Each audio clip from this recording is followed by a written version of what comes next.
It's the appointed time for the meeting, and we have a quorum. May I call the meeting to order, and let us invite the administration team to come in. During this time, I'd like to ask members to confirm the minutes of the meeting held on the 11th of October. The minutes have been circulated to members. Any questions? If not, we can confirm the minutes. Thank you. Next, information paper issued since the last meeting. There has been one. It was issued on the 7th of November, revised agenda. That's for your noting, please. Third item, date of next meeting and items for discussion. Members, please refer to the list of outstanding items for discussion. Earlier on the 1st of November, we had a meeting with the representative of the Food and Health Bureau. The topics for discussion in the next year are listed here, and the information is in the list. On the 11th of December, which is our next meeting, we propose to have 3 items. 1, review of the licensed hawker assistance scheme. We have been waiting for this for quite some time, ever since the Fa Yuen Street fire. The administration started this scheme, and I think it's high time they came back to us to give us a report. Second, creation of the directorate post in the Food and Environmental Hygiene Department for better managing and upgrading municipal infrastructure. This is in the list as well. And number 3, this was proposed by a member last time, that is certification system for organic food. Since there are 3 items and it's going to take a bit longer than usual, I hope you will agree that we extend our next meeting by half an hour, and that is, it will run from 2:30 to 5 on the 11th of December. Any objection? Okay, that's it then. Item 4, mosquito and rodent control. We have the following officials who are already here with us.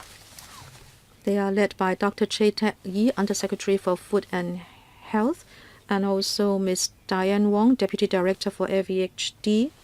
We have Mr. Guilford Law, PAS for Food and Health, Assistant Director FEHD, Mr. Fok Ping Lam, and also Pest Control Officer in charge, Mr. Lee Ming Wai.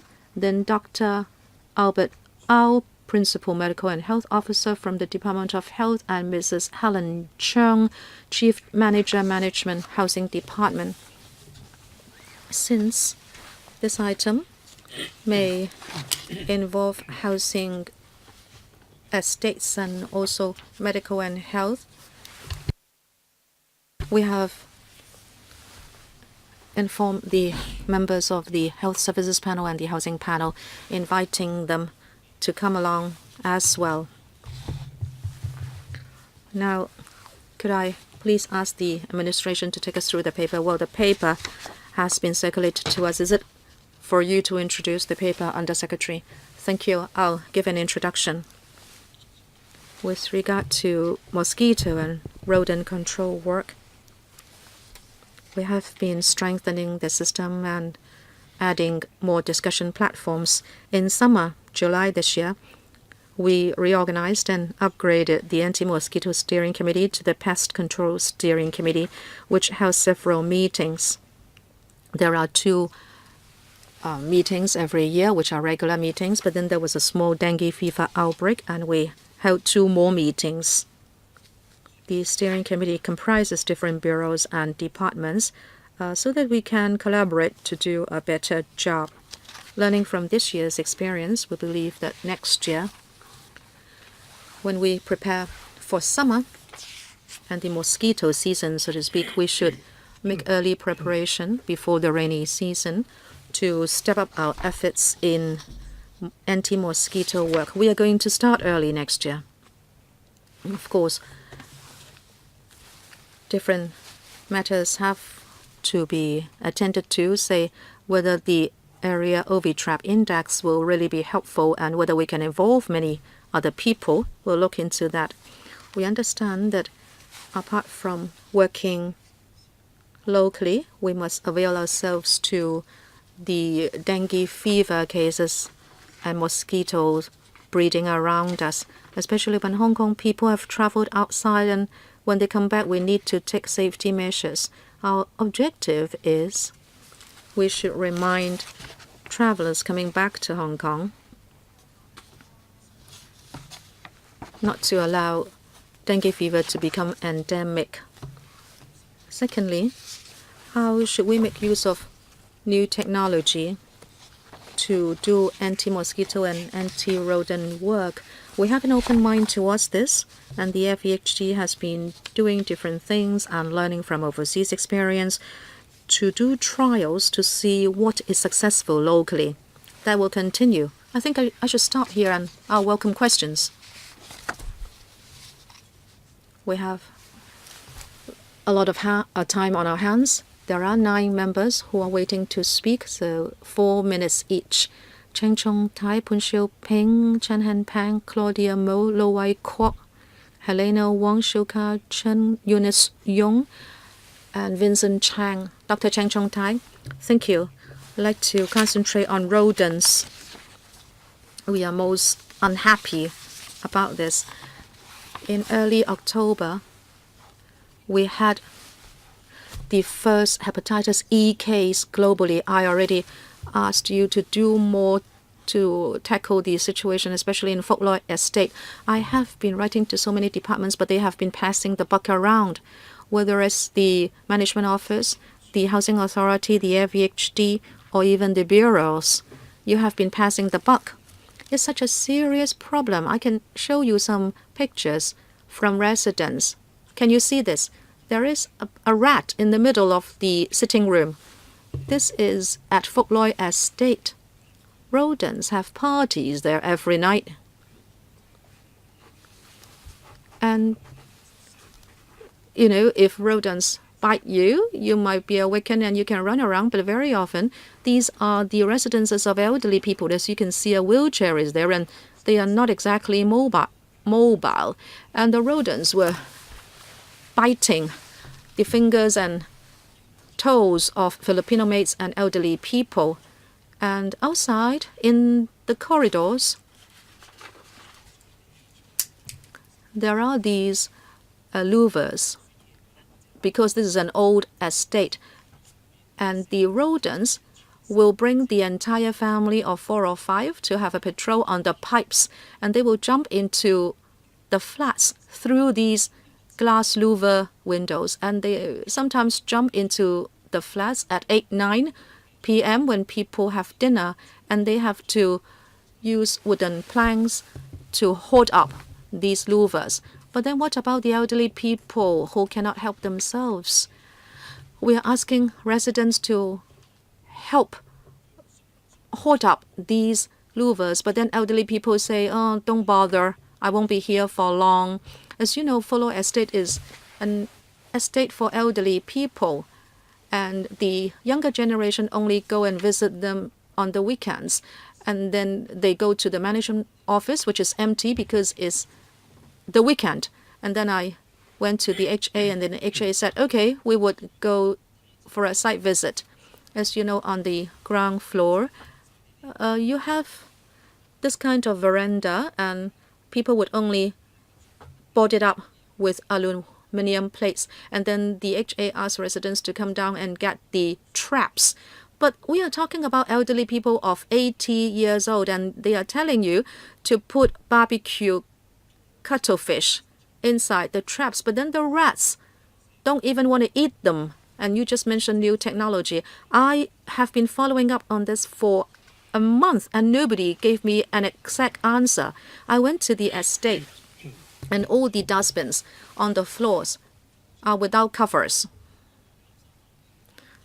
The refuse room is full of refuse bins with no covers, and they only use these baskets, and next to it you have low-tech circuit. What should we do? Should we go and catch the rodents ourselves? Who will take the question? Undersecretary or Housing Department?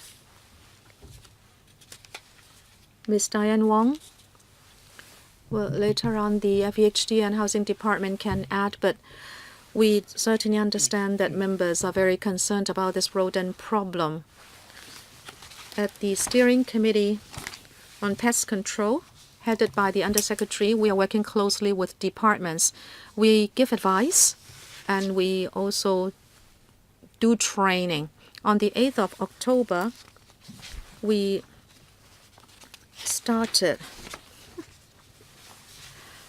the designated target areas operation.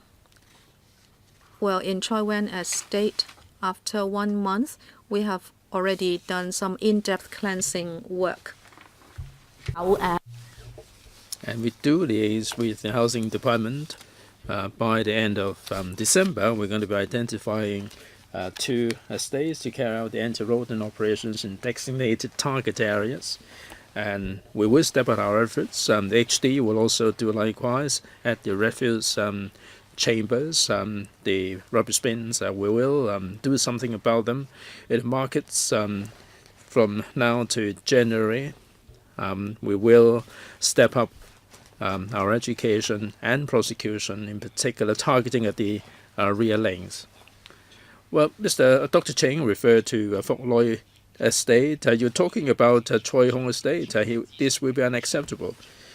Well, the Chun Wan, the index is the highest in Chun Wan. Well, we get in touch with the housing department. We hope that they will deal with their housing estates. By the end of December, we will identify 2 housing estates to carry out all-out efforts. Have you also identified Fok Loi Estate? Is it incorporated? No, we haven't done it yet. All right, Mr. Poon Siu Ping. Chairman, thank you. The administration told us a moment ago that there was the Anti-Mosquito Steering Committee that has been upgraded to a PCSC, Pest Control Steering Committee. Not only is it tasked to look at insects, it is tasked to look at rodents. We have feral cats, pigeons and boars and so on that are posing a threat. Now, with the upgrade of the committee, what is the manpower situation like? In para 8, you refer to enforcement work. 1,800 or so premises have been inspected. 182 prosecutions were instigated. Now, with this upgrade, what difference would that make to the manpower situation? Second, a moment ago there were members who referred to rodents. I've seen some reports that the Hong Kong U scholar, Professor Yuen Kwok Yung, said that there is a lot of food available for the rodents everywhere in Hong Kong, and they can't be bothered with the baits because of the ready availability of food sources. Now, you said that you keep an open mind regarding technology. In 2013 in New York, they have trialed the rodent baits, and the rats would be rendered infertile. Will the government consider this approach for Hong Kong? Undersecretary, Chairman, let me take the first part of the question. I defer to my colleagues regarding technology. Now, with the upgrading of the committee, we have the Pest Control Steering Committee. In July this year, we've had the first meeting, and a month later, dengue fever registered an outbreak in Hong Kong, a minor outbreak. This steering committee gathered together a dozen or so department heads as members, and we also deal with the issues at a high level. Each department has their own contract teams to deal with the rodent problems. How can we enhance they work through contracts. In the long term, the departments can do a better job in the enforcement work. Now, we took the opportunity of the minor outbreak of dengue fever to convene 2 more meetings.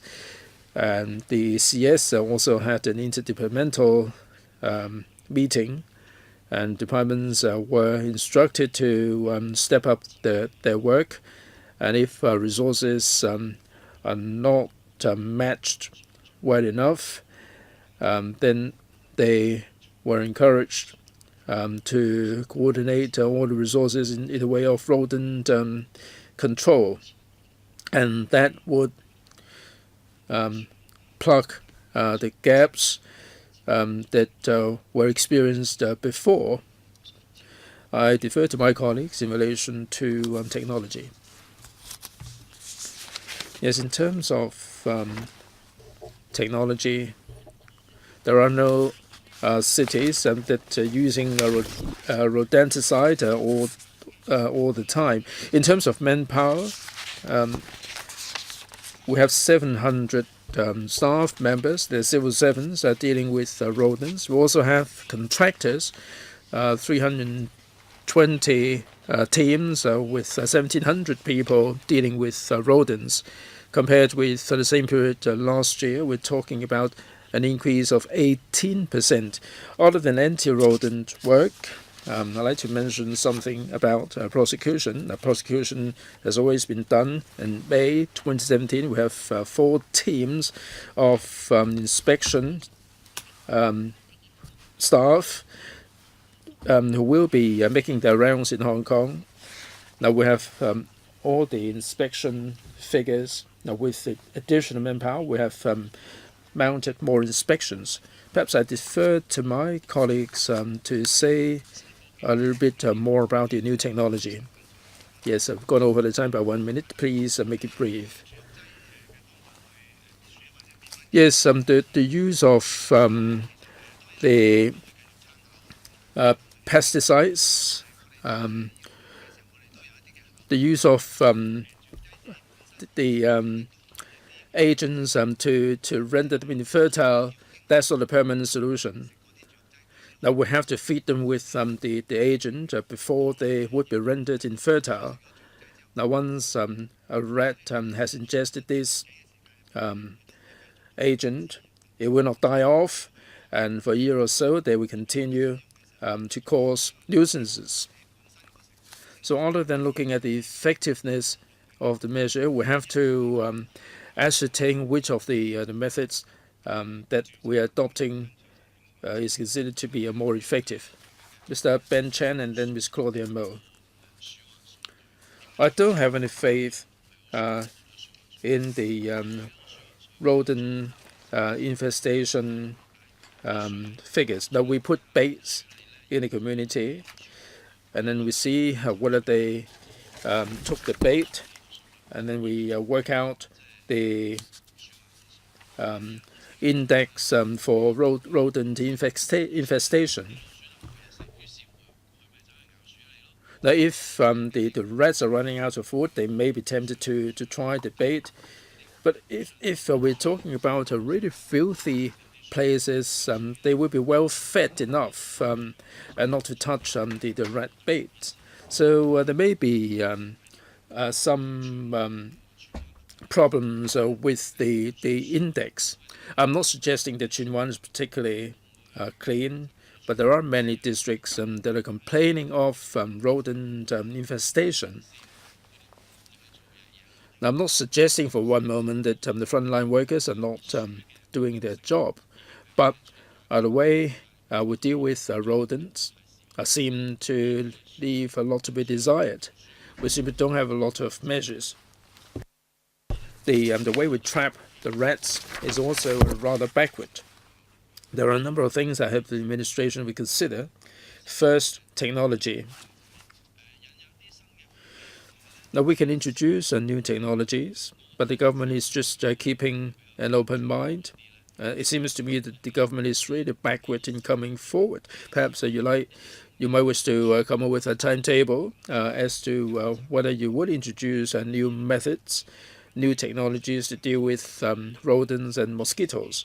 It is now the job of the FHD to monitor the rodent or mosquito infestation. Perhaps we can have a third party being brought in and come up with the figures and statistics that would add more credibility to their work.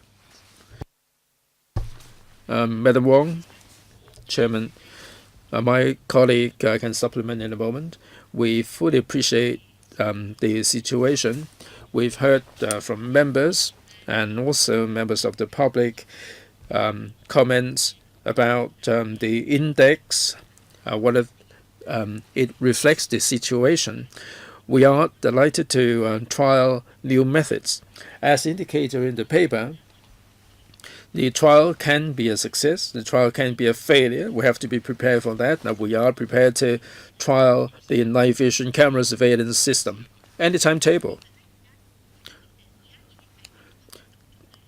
Work is in hand, and we hope that we can get on with the trial. If this proves to be a success, then we will extend this to other areas. With the night vision camera surveillance system, we can detect the presence of the rodents, the density, their activity. We can generate regular reports, and we can also use AI to identify the rodents. If this is done well, we can get the information real time. When the technology is sufficiently sophisticated, we can expand the system. Members say that our baits are not sufficiently attractive. We are considering some baits that would lure the rodents, but they are not toxic. We would get our experience there. Internally, there are suggestions that we can liaise with the tertiary institutions, and we can join hands to do a better job in controlling the rodent population. Thank you. Ms. Claudia Mel, Chairman, thank you. Rodent infestation is really troubling. Now, people may be screaming in the presence of a rodent. Now, there are some housing estates in which people are complaining about the rodents scurrying around on the laundry rack. The Hong Kong U identified this rat hepatitis E virus in Hong Kong, or rat HIV, and this is really frightening. There were scholars, Professor Yuen Kwok Yung, not least, who said that this is a sign of an outbreak. Do we have to be worried about it? Not to mention being panicky about it. Undersecretary, let me say something first, and then I defer to the DH. This is a Hong Kong U study.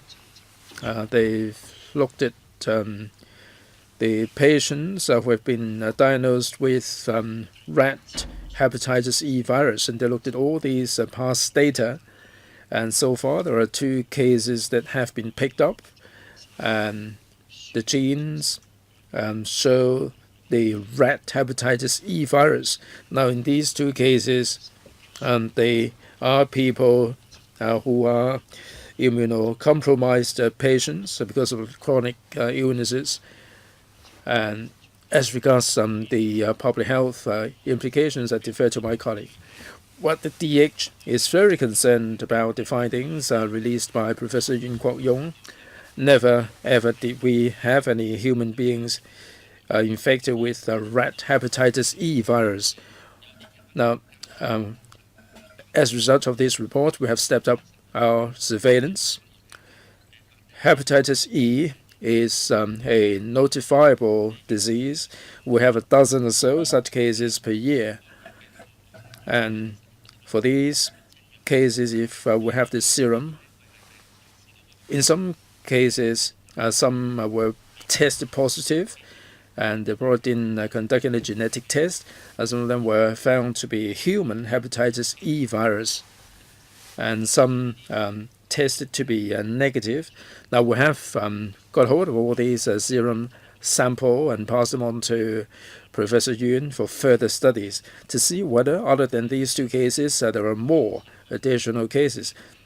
Looking ahead in future, for hepatitis E cases reported to the CHP, we will test whether they are originating from the rat population. If someone tests positive, and if someone tests negative for a human genetic test, we will conduct a test to see whether they are new cases or not. The DH, Professor Yun, and the Hong Kong U have this consultancy contract. We will provide resources to Hong Kong U to investigate into new infectious diseases. Thank you. I understand that. But can you answer to this remark of Professor Yun that this is a warning for an outbreak? This was a virus that could pass only between rats, but now it has gone to humans, and Chunwan is now the district with the highest rodent index, and Kowloon City follows close. What should Hong Kong people do? What is your advice to them? Should they just scream when they see a rat? Let me give a brief answer. From the briefing, we know that Professor Yun identified 2 cases in this category. Would there be an outbreak or another series of cases? I think this is premature, but the DH has said that they will dig up previous cases, and if there are reported cases with human hepatitis, they will try to see whether the DNA belongs to rodents, so we can gather information for the sake of public health. As the FEHD said, we'll certainly step up our anti-rodent work through adoption of new methodology, technology, and computing figures. Well, Ms. Mo is asking you whether there is this risk of outbreak. Just say yes or no. You don't need to worry for the time being. Dr. Lo Ai Kwok, thank you, Chair. Starting from mid-August, there were quite a number of dengue fever cases contracted locally, and the source was identified to be Cheung Chau and the Lion Rock Country Park. Many members of the public were so scared. Some experts said that this might spread and there could be an outbreak, but fortunately, after a number of cases, it died down. I'd like to give some time to officials today to explain to us. Was it just because we were lucky? Or did you do something positive so that we can prevent an outbreak of dengue fever in Hong Kong? And from this experience, what have you learned? And can you tell the public today that they need not fear? Or is it just because we were lucky? I remember I asked a question, and you said that you should not have stagnant water at home because it will be the breeding ground for mosquitoes. If you can remove stagnant water from your home, it will help to prevent mosquitoes. But then other experts have said that actually in nature, you can find stagnant water everywhere. If rain should fall on a big leaf, it can gather there and become stagnant. So even if people do a good job at home, it doesn't mean that mosquitoes can be totally prevented. I hope you can give some positive messages to the public. Dr. Choi, thank you. About mosquitoes and human diseases, the DH has emphasized that they cared a lot about this, and so they did a lot of public education, and also they took anti-mosquito measures. Let me talk about the macro environment. In fact, there are always dengue fever cases in Hong Kong in summer. Not counting the 20-odd cases this year, we usually had 0 to 3 or 4 cases, and most of them have been imported into Hong Kong. And our diagnosis is that in many countries and places around us, they are places with dengue fever. So there is always this risk of dengue fever coming in from overseas. Therefore, in summer, we'll always remind travelers that when they come back from places with a mosquito problem, they should take preventive measures. They should try not to be bitten by mosquitoes. Say they should use mosquito repellents so local mosquitoes will not be able to bite them and then spread the disease. We have been spreading that public health message. Because of this small outbreak of dengue fever cases, we have been spreading this message also at the ports. After this small outbreak, I think Hong Kong people now have a much higher awareness of our anti-mosquito work and the fact that mosquitoes can cause sickness.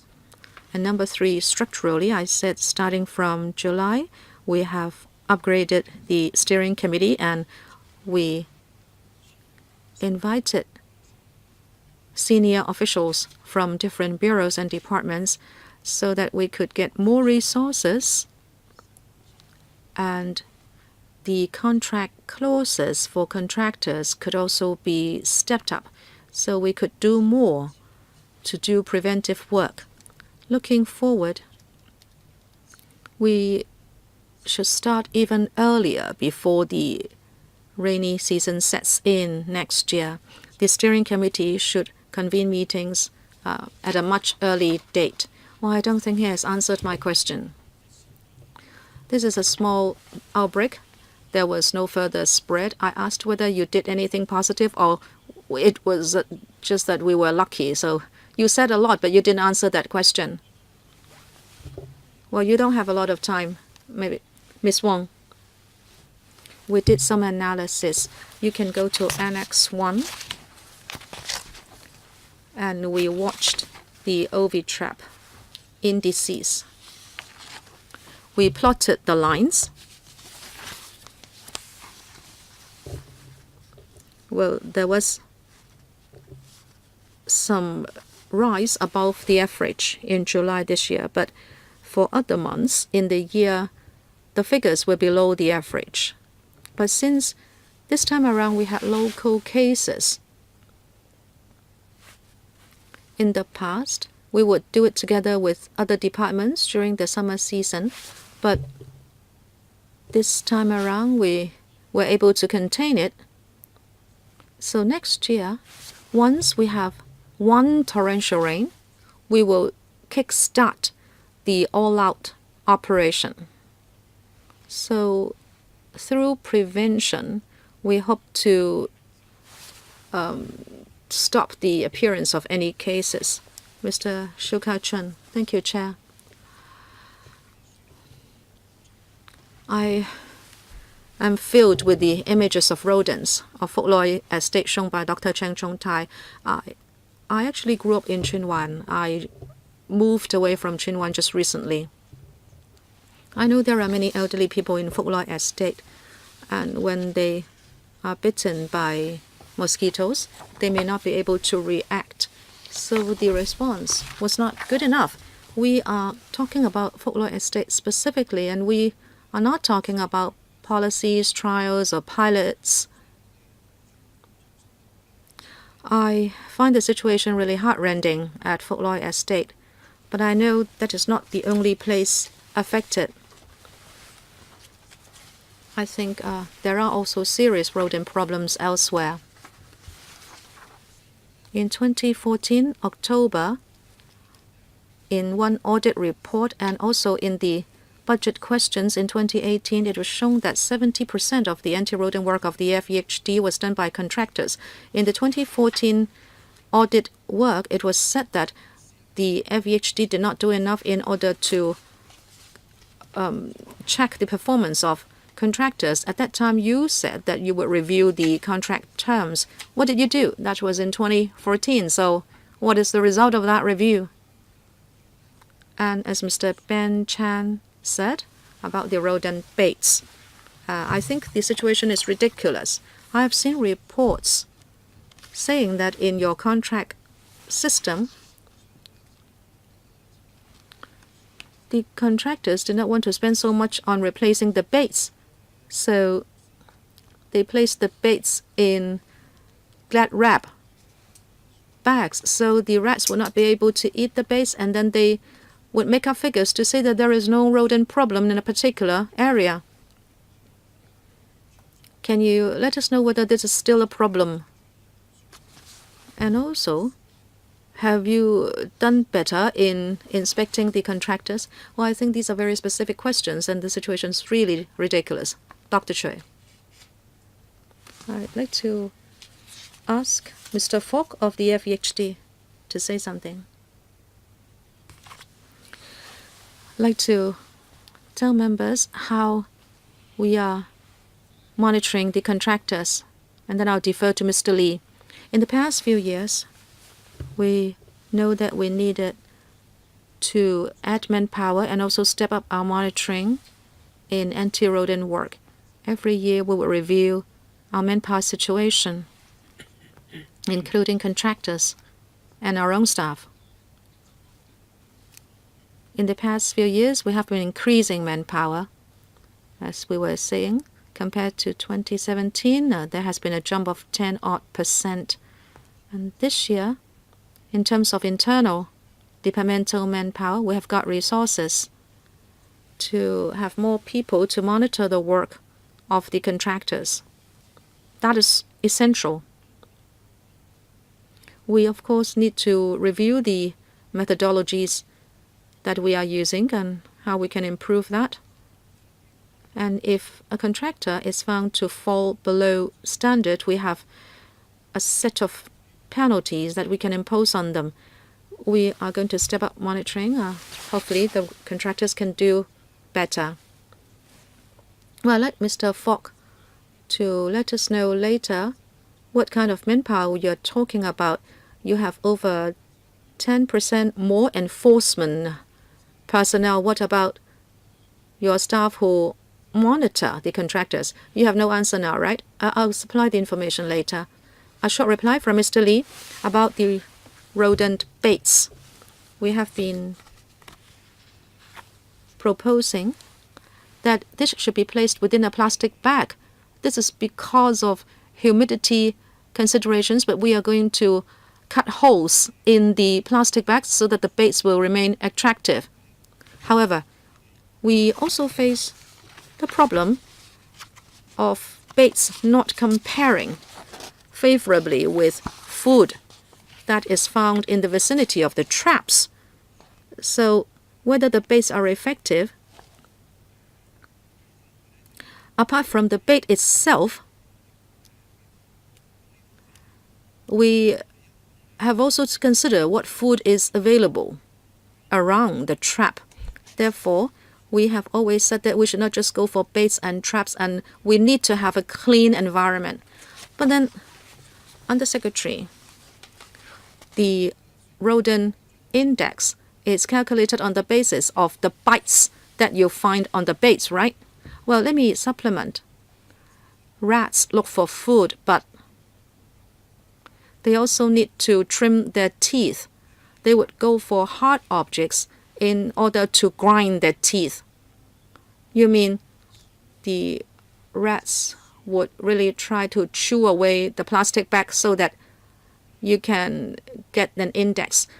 No, Mr. Xu was talking about the index. As our deputy director said,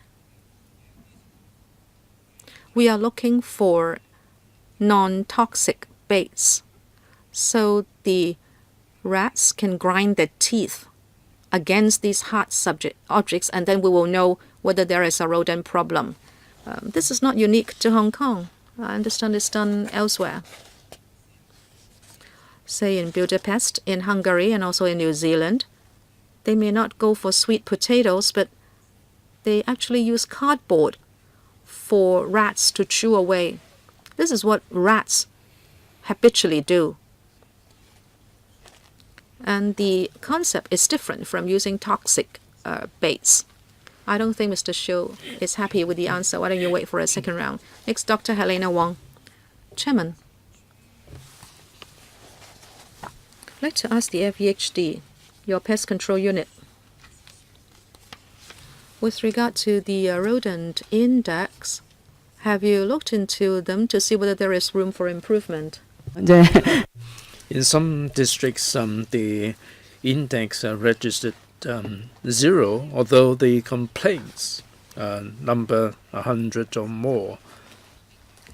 So how much does the index tell us?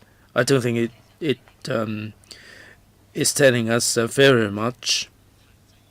What are the limitations of the infestation index, and will you make any conduct any reform, and in what direction are you going to do it? Well, the paper also alluded to this. We're not simply looking at the index. I will look at the presence, the views, the complaints of the members of the public. Now, the rodent infestation index, we will look forward and see what improvement can be made. We will try out new technology like the night vision camera surveillance system to track the rodents. We've also heard comments that we should identify more places for these in order to achieve better representativeness. And all these will be addressed at the Pest Control Steering Committee headed by the Undersecretary. Will bring members up to date. Dr. Wong, so you don't have any plan to reform the index, do you? You're just monitoring the situation through multiple channels. Ms. Wong, we will look at a wide variety of aspects. As regards the infestation index, we are looking at ways to make improvement. We will bring members up to date on the progress. So the answer is no. Well, then we'll be in big trouble. There are problems with the index. There are so many complaints, whereas the index registers 0. This is something that has to be addressed. The other thing is there are some rodent experts that complain about the ineffectiveness of the system, that the baits are concealed in plastic bags and there are no holes punched in them. How do you actually lure the rodents? This may not be the work of FEHD. Maybe this is the work of the housing department's contractors. Is there such a situation where the anti-rodent measures leave a lot to be desired and therefore they are not sufficiently effective? Right, Mr. Lee? Chairman, thank you. Whether we are talking about our department or other departments, contractors or private company or pest control companies, they adopt a similar methodologies. The only difference maybe is that the ingredients that they use may differ. As Dr. Wong said a moment ago, other than putting the baits into plastic bags, we can advise holes being punched in them. Sometimes they may not do this well enough, and we will look at the situation. As far as our department and also our contractors are concerned, we would test the baits from time to time to make sure that they are effective enough to control rodent population before they will be adopted. I'm sure that debates registered with the AFCD that are commercially available, they are effective. As to whether each case is pursued well enough, there's always room for improvement. Ms. Eunice Yong, I've been to different districts, Sha Tin, Tai Wai, Pok Hong, Yut Ming estates are of concern to me. There are so many complaints about rodents appearing in the middle of the night and looking for food near the rubbish bins. I'd like to say something about the design of the rubbish bins, and they are feasting on the food scraps near the rubbish bins. I hope that there would be some far-sighted design to prevent the rodents from appearing near the rubbish bins. Now we have the cleaning operation 2 or 3 times a week. I think we have to look at the places where the rats are liable to gather to prevent nuisance. You do cooperate with other departments.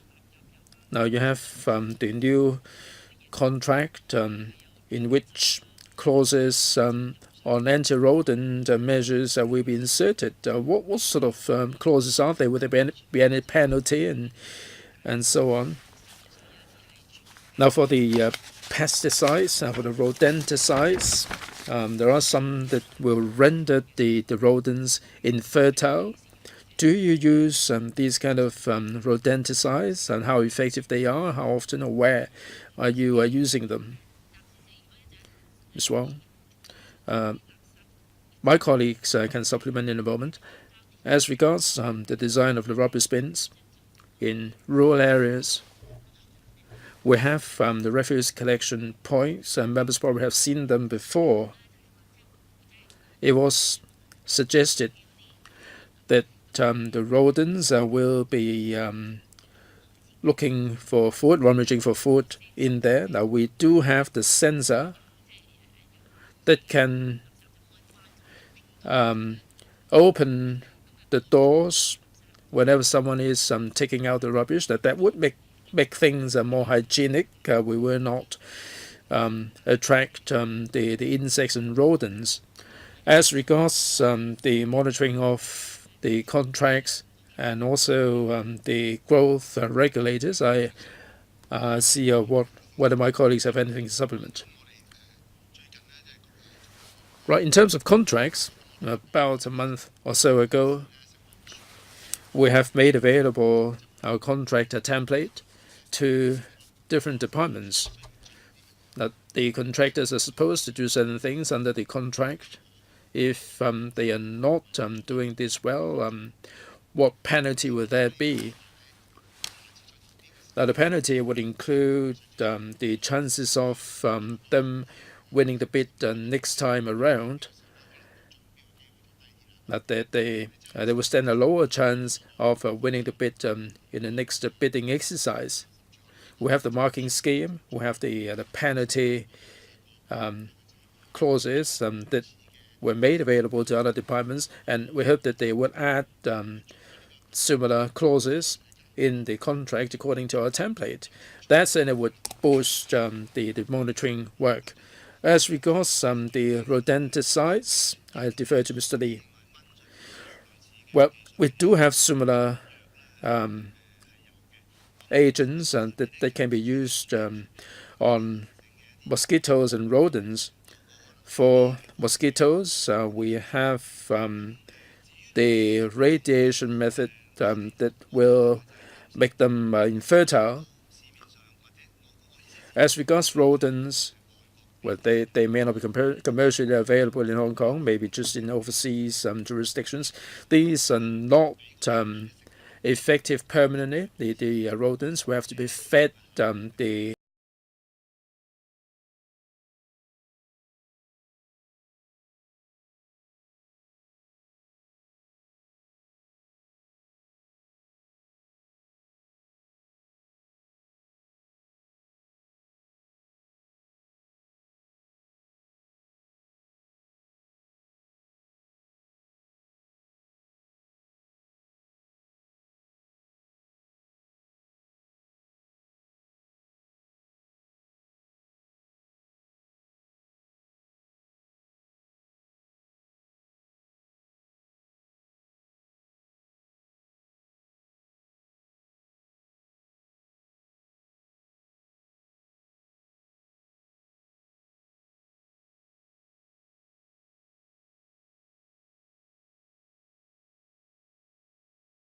arranged to have an appointment with the FHD and the Housing Department. And I also met a lot of councillors from Kowloon West and home in on some estates, not least Oilman Estate. This is the really the worst hit area. And this is what happens in Oilman Estate.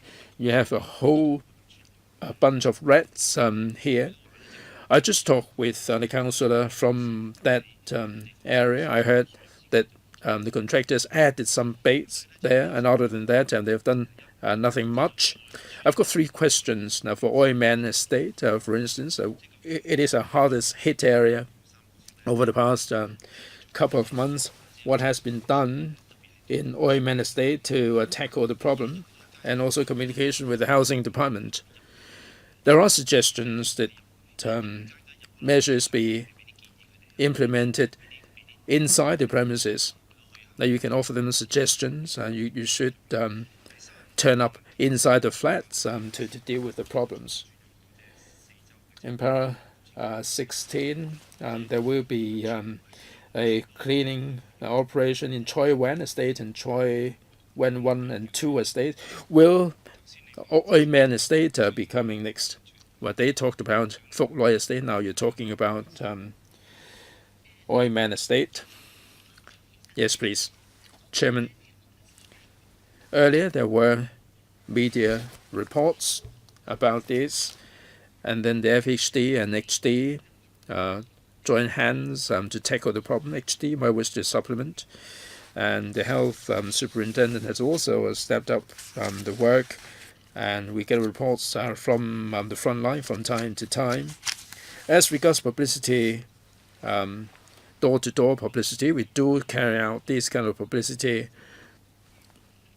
and if you have to carry out door-to-door publicity, we have to liaise with the Housing Department, because these are private premises anyway, and we have to make arrangement if we were to turn up there. But we keep our options open, and we'll talk with the Housing Department.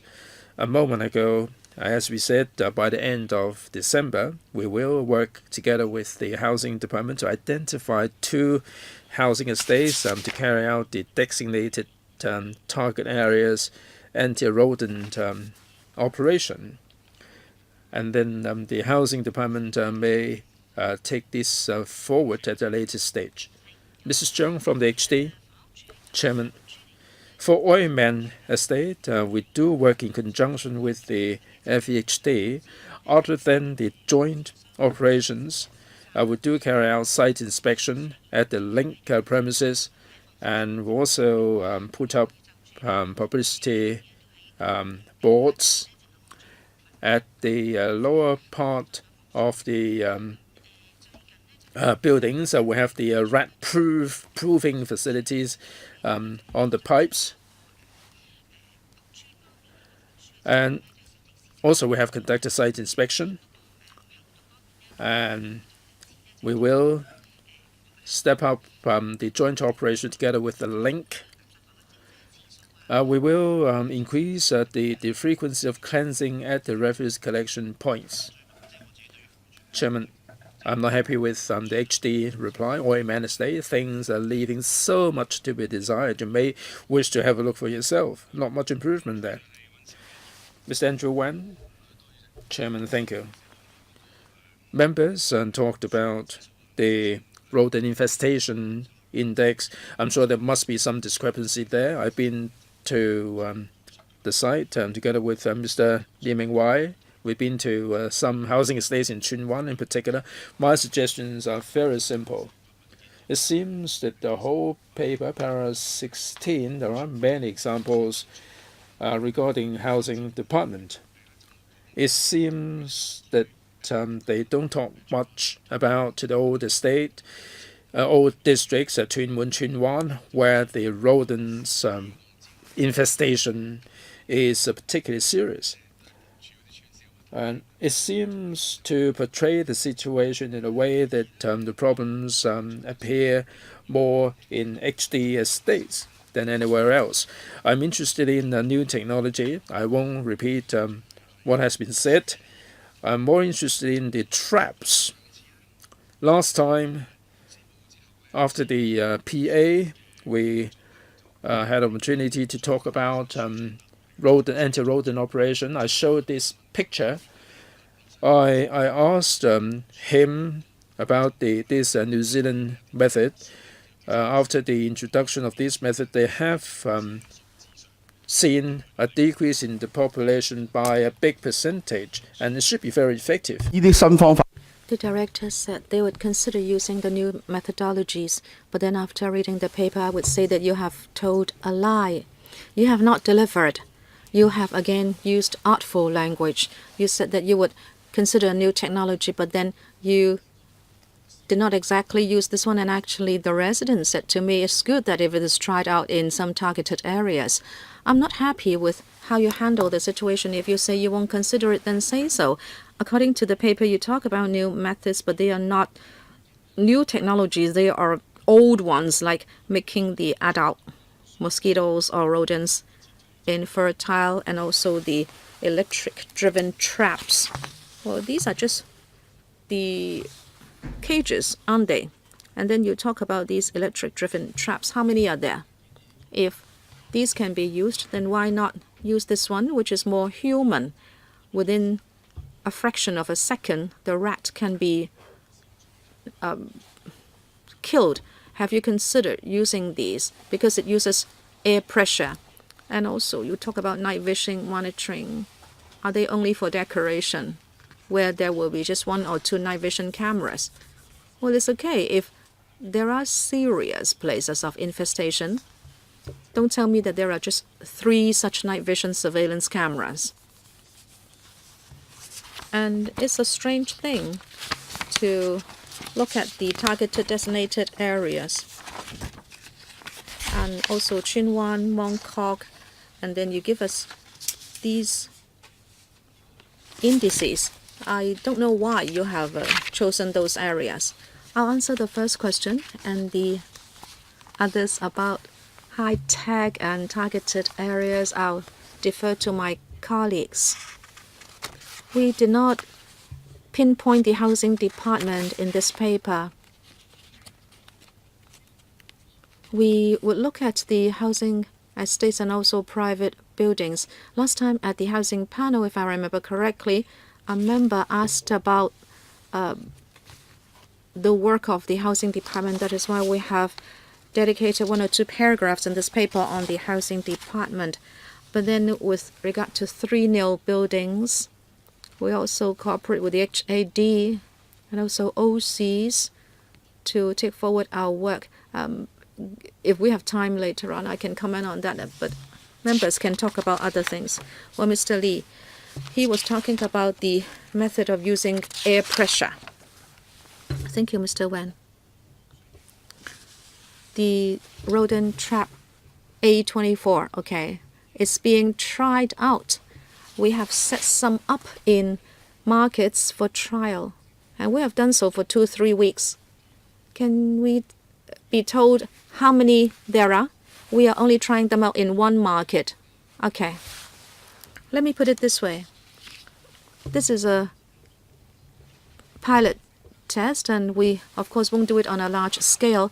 If we think the effect is good, we can extend the testing points. But I can say that we are a little disappointed because we haven't been able to catch 1 rodent after 2-3 weeks.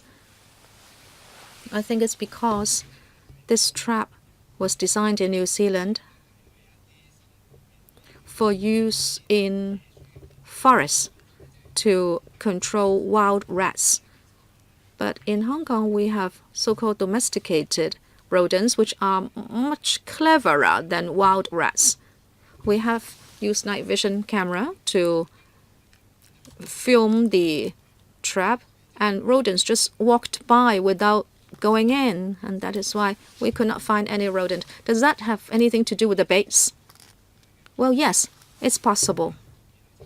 And we are trying it out in different ways. First, whether the trap is effective. But after 2-3 weeks, it seems the effect is not very good. And we'll try to do other things. Well, it comes with a bait, but we are going to try using other baits. I hope, Mr. Lee, you can bring Mr. Wan with you. How many points are there where you have set out night vision cameras? Again, this is a pilot only, and we are going to choose 2 spots, one in a market, one in a rear lane. If the effect is good, we can extend the program. Mr. Eddie Chu. Thank you, Chairman. I have 3 questions, please. Number 1.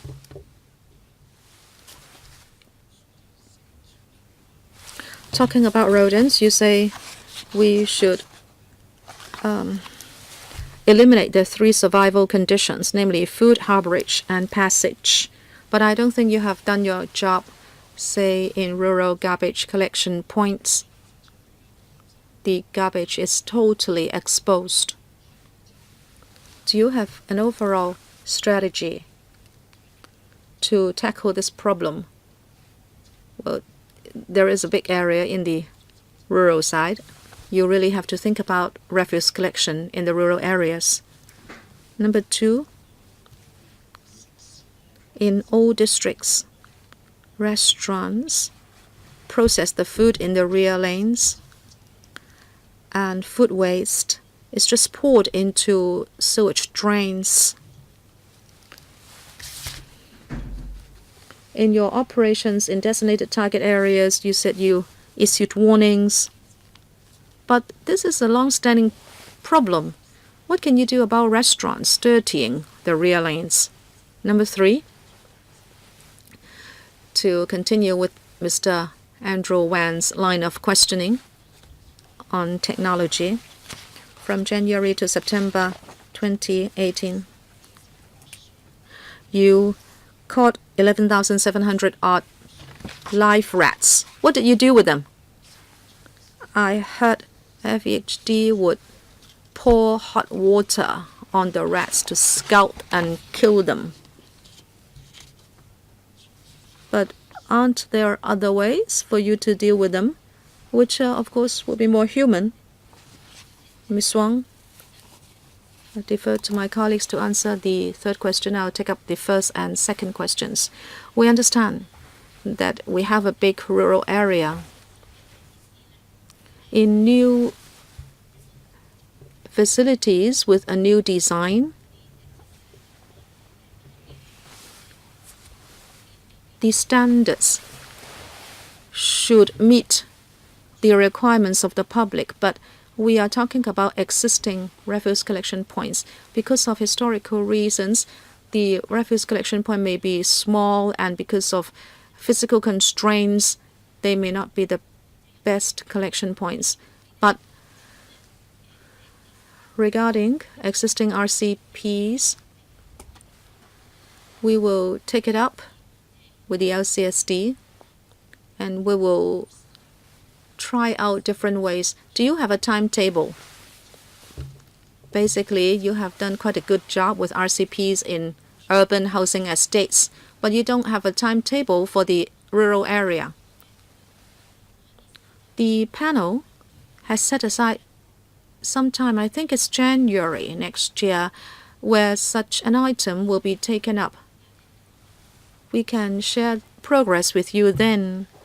And then about rear lanes used by restaurants, we understand that. We know that since restaurants get their own contractors to collect their refuse, but then there is a time gap. The refuse will be put out in the night, and then the contractor will come along only after some time, so there is a hygiene problem.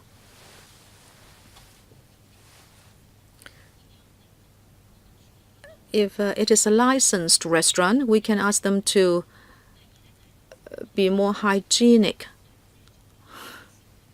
Secondly, after the operations in designated target areas, in January,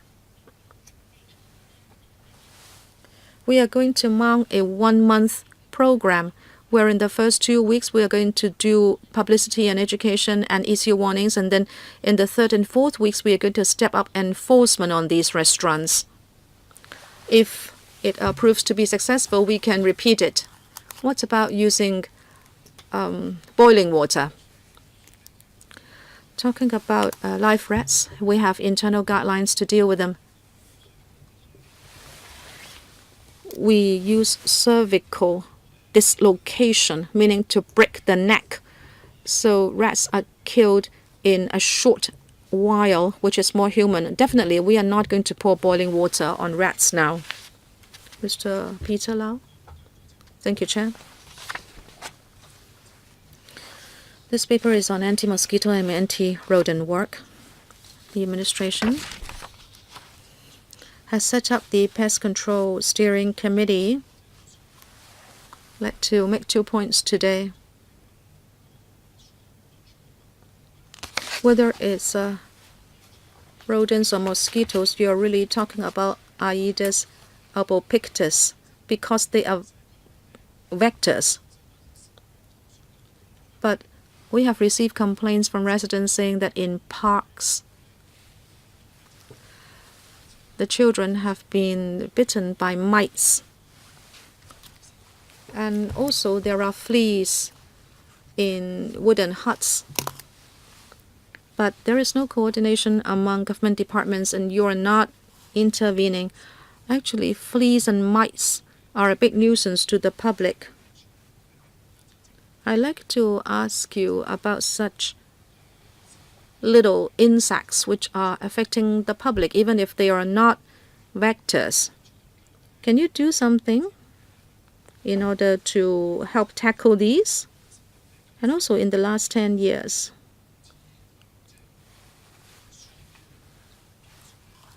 technologies to deal with mosquitoes and rodents have developed, but by how much?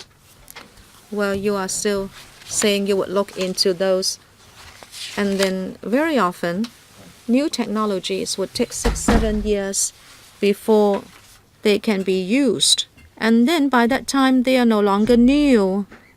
So, talking about new technologies, when can you apply them?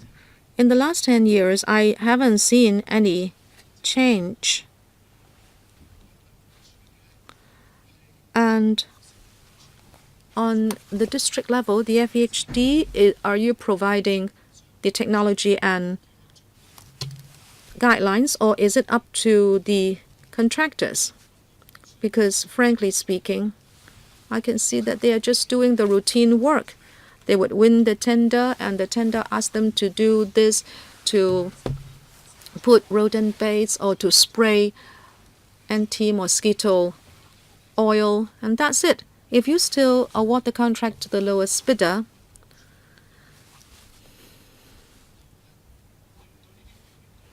how can you incentivize the contractors so they will do better? When you say, I monitor you, and then they will say, I have done everything. I have already done my job in using anti-mosquito spray. And what can you do with them? And then you would just say, okay, then we'll just award the tenders to the lowest bidder. And things have not really progressed over the years. I hope the departments can answer those questions, please. Dr. Choi. Thank you. Let me talk about the steering committee. Actually, apart from mosquitoes and rodents, we have been also keeping track of the problems brought about by midges. And if these insects also cause nuisance to the public, we will look into those. Secondly, contracts. Mr. Falk. According to the tender procedures, we don't award the tender to the lowest bidder. We have to look at the contingency plans, the work plans, and also the price tag. And then we'll give a total score, and then we will see who is the highest scorer. As to fulfilling the contract clauses, and then that's it, well, no, actually not. We would monitor them, whether they perform well, and we will require them to make improvements as and when necessary. I know we need to step up our monitoring. That is why we have secured more resources to do so this year. I'd just like to know what percentage the price tag takes up during the tender procedure. If I remember correctly, it should be 7-3. You see, the price would mean 70% of the success rate, and people would not pay attention to the other part. You talk about a total score, but then the price tag would take up 70%. So think about that. Mr. Ray Chen. When we will deal with this on AOB, they have to come back to talk to us about midgets. Mr. Ray Chen, I'd like to follow up on these designated target areas. There are 3 paragraphs in the paper, but they in vague terms. How many areas are we talking about? How big are the areas? Each, since May 2017, they have 2 months long operation until June 2018, and then they have completed the first phase of anti-rodent operation in designated target areas. Are you doing 2 weeks in each district, or are they proceeding in tandem? In October, there is going to be a second phase. Are they new designated areas, or are you repeating the same efforts in the same area? My feeling is that once you're there for 2 months, then you'll be moving on to the next area. In the appendix, in the annex, health advice issue 3,830, statutory notices issue 52, and prosecutions 374. It doesn't make sense to me. How do we make comparison? So these are figures from April to June. What about period before that? It all started in May 2017. Will you elaborate further on this particular scheme? Madam Wong, Mr. Fogg. Since 2017, we tried out this anti-rodent operation in designated target areas. Each operation will last for 2 months. We have 19 districts, and in each district we identify the designated areas for this operation. As to the size of the areas, we have sought the views of experts, depending on the habits of the rats, that we would cover some big streets, big roads, and some rear lanes. Peiho Street, for instance, we cover the Golden Arcade. The habits of the rats being that they have their own turf, and we will mount our operation and focus our resources in a particular area. Now we have the hawker control team, we have the cleansing team, the pest control team, all of them focused their efforts in these areas together with the district councillors. We mounted the operation, we carried out inspection, and we took out prosecution. These happened in these districts twice. We've done twice in 2017 in each district. So of the 19 districts, you identified 2 areas in each district. Yes, we have completed the first phase. We are doing the second phase. How many designated areas in the 19 districts? In each district, we have identified 1 designated area, and we come up with the area in consultation with the district council. They don't necessarily have to be repeated, but if they so desire, we can do so. But they're not normally repeated, because after these operation, we have the regular operation being mounted in these areas as well. It's only that in these 2 months, all the resources would be pulled together to tackle the problems in these particular designated areas to achieve better results. We would consult the council regarding the location. And in Annex 2, you have this whole string of figures. How do we compare these figures? April to June, Do you have figures for comparison purposes for the period before that for the same area? Yes, we do have the figures. Each year we have the total statistics for the designated areas. We have to single out the statistics. So we do have the figures for the designated areas. This is the fourth time we have the figures. We do have all the figures there. Mr. Chen. In Annex 2, it covers April to June. Annex 3, January to September. 20,374 dead rodents cleared. Well, that's even more vague. What about 2017, 2016? Yes, indeed. We do have the annual figures there. Well, we'll supplement the information after the meeting. Mr. Wilson Orr, Chairman, the whole of Hong Kong is concerned about mosquito and rodent. Wong Tai-sin, my constituent, is really hardest hit. Choi Wan Estate, we have the highest number of mosquitoes and the highest number of rodents. I'm grateful to the cleansing department and the contractors for their hard work. They are doing a terribly hard work on the front line. That must be admitted. I think we have to give them due recognition. I'd like to take this opportunity to urge the administration to assess the effectiveness of their work. I think I can summarize an operation as not sufficiently effective. However hard they try at the front line, you're not doing a good job, nothing will be achieved. I've got 3 questions at the moment. You have the OV trap index to look at the Aedes albopictus. Now this mosquito infestation index is arrived at after the mosquitoes have laid their eggs. You have to wait 7 days and then another 7 days for the larva to be bred into mosquitoes.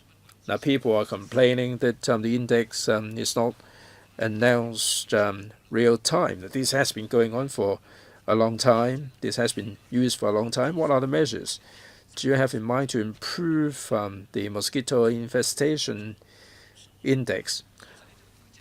I think of maybe a silly method. You can make the OV trap bigger, and then you can check whether the mosquito is an Aedes albopictus type.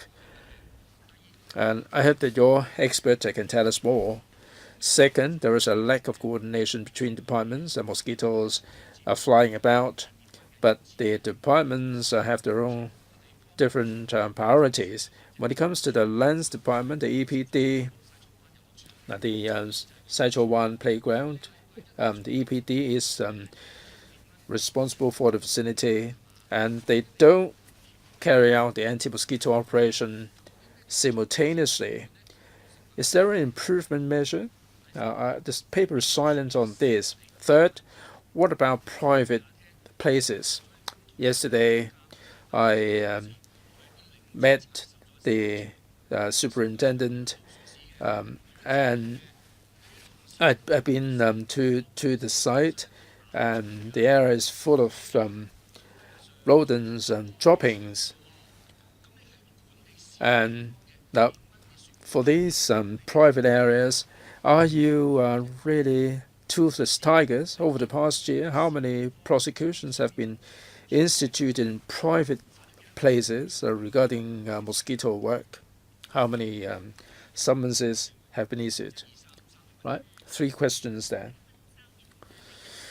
Right, there are 3 things there. First, the mosquito infestation index. We've heard a lot of comments that we should make improvement there.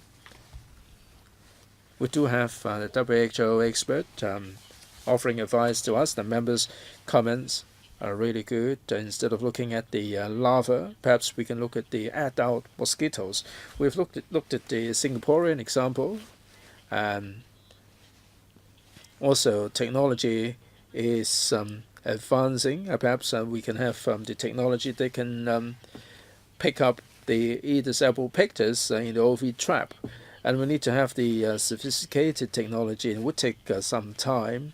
As regards departments working in silo, now the Undersecretary is chairing a steering committee which coordinates all the efforts from the departments. We have the all-out anti-mosquito operations, which didn't start last year. We don't have any clear boundary in our anti-mosquito work there between departments. Prosecution figures. We have given the information in the paper for mosquitoes. As regards rodents,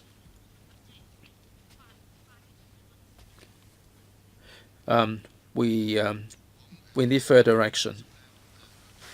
Yes, prosecution regarding mosquitoes. Para 8 has got the information. What about rodents? If we turn up at the premises and there is rodent infestation, we would give them a notice. If they fail to act, we can take out prosecution. We give them the advice, and normally they would act in accordance with the instruction. The housing department or the link premises, we would, after inspection, give them written instructions, and they would comply with the instructions. Maybe they haven't really done a good enough job in some cases, but once we have received complaints, we will liaise with the housing department or the link, depending on the jurisdictions. We will show them how to do it and conduct an assessment thereafter. Normally, they will act in accordance with our instruction. So prosecution number is small. So it is 0, isn't it? So they're not being prosecuted. You're not enforcing the law. That's why they're not afraid of you. And for the anti-rodent operation in designated target areas, we do have the prosecution figures. It's got nothing to do with the anti-rodent operation. Now, Mr. Orr is asking about the rodent infestation. What they are leading us around the circle. If you are doing a good job, we wouldn't find ourselves in this situation today.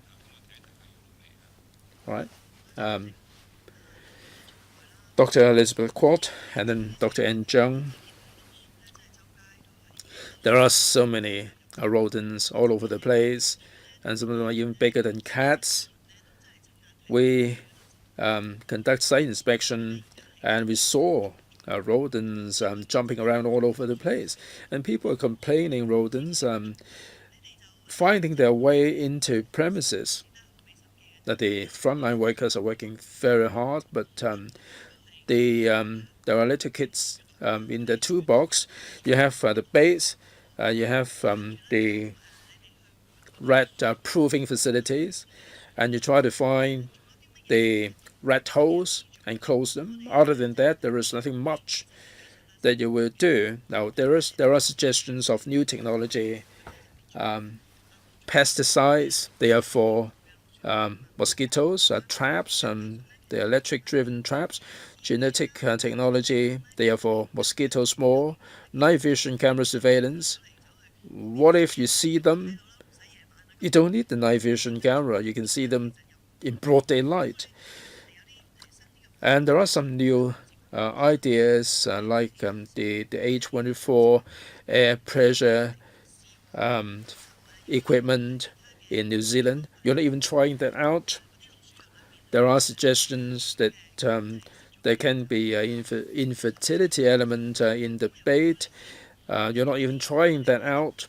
We told you that the rubbish bins in housing estates are not covered. We saw rodents jumping up, and they're feasting on the food scrap, and they'll be jumping out. We told you about the situation. You're not making any improvement. Rural areas also. In the rural areas, the rubbish bins are mainly there to guard against the wild boars, but they are not everywhere. Now we're asking for improvement in some areas. We have been complaining, screaming about the rodent problems for a long time. We haven't seen an improvement at all. You are producing this report. I don't think I can find this acceptable at all. Even if FEHD staff conduct site visits to us, with us many more times, they just don't have any ways, any new tools, any resources, any facilities to help the residents. If you go there, people will just take you to task, and then residents tell you that they have rats in their homes, and that they will say, just don't allow them to have any food. And now people are setting up wired windows and everything. But we seem to be living in a cage. So actually we should be catching rodents, but you are caging in humans. So what can you do? Ms. Wang? I will start and my colleagues can add. Actually, members made many suggestions, and we are trying them out, and we are at different stages. And as for the New Zealand trap, as Mr. Lee said, we are trying it out. We will have to see what happens in the next 2 or 3 months. But as Mr. Lee said, it was not very successful at this stage. Now, New Zealand has used it for 10 years. Don't you find it strange? We have talked about rodents in this council for a few years, and yet you are still telling me that you are trying it out. Well, please allow me to continue. We have a different environment from New Zealand. You must have a controlled environment before you can catch the rodents. And if there are dead bodies in the trap, the rodents may not want to approach it. We have to look into those. And as for refuse bins, we are going to produce in an improved version. What about refuse bins in the housing estates? Well, the housing department said that they would watch the RCPs and also the refuse bins carefully. Okay, so you are trying out different things. Why don't you write us a paper to let us know what you are trying out and by what time you have the results? So you should give us a table so you can report to us. Okay, I think that question has been asked many times. The FEHD, what kind of new technology are you trying out? When did you start to try them out? And what is the result so far? Can you give us a checklist? Mr. Wu Chi-wai, I have taken this up many times with the FEHD. Well, the equipment is one thing, but the bigger thing is, as you always say, if you use ways that really kill the rats in front of people, you would be criticized. So you only go for rodenticides and traps. Just consider these. Aren't they also cruel? When the baits are eaten, the rats would want to drink so much water so that they are bloated, and then they die from consumption of too much water. And then what about traps? Are you going to burn the rats afterwards? Mr. Andrew Wen talked about new ways to tackle rodents. They are not really unseen traps. But why do private housing estates not use these new technologies? It is because there is legislative control. If the rodent problem has become a public health problem, then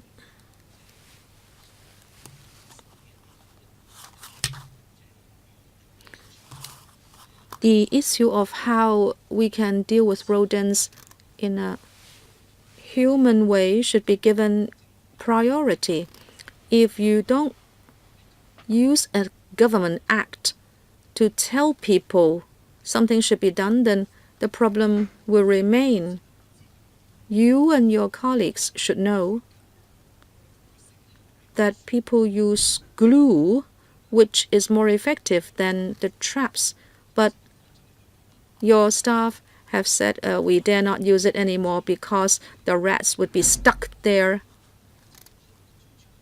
And then the glue might stick to people together with the dead bodies of rats, and people got so frightened. No matter what ways you use, if you want to be human to the rats, you have not found that way to do it yet. Mr. Wen mentioned A24, and you mentioned how the dead bodies can be dealt with. Well, this is a comprehensive system. The dead bodies are collected. So there are ways to deal with the problem you raised. But then the core issue is, are you determined to adopt new technology? This is not exactly new. The entire country of New Zealand used this to tackle rodents. But in Hong Kong, you are still talking about trials. It's just that you don't want to act. There may be some difficulties that you are hiding from us. Is it because you are constrained by legislation and rules? If not, you should tell property management companies and also the housing department and other people so everybody can chip in. But you seem to be saying that new technologies may bring about new legislative problems. So my question is, are you constrained by rules and regulations so that you are not turning to using new technology? Well, I can tell you my experience. The member talked about being human to rodents, and then how we can align that with the effectiveness of our operations. Talk about rodenticides. The rats will not die immediately, but there will be hemorrhage, and rats will die a few days later.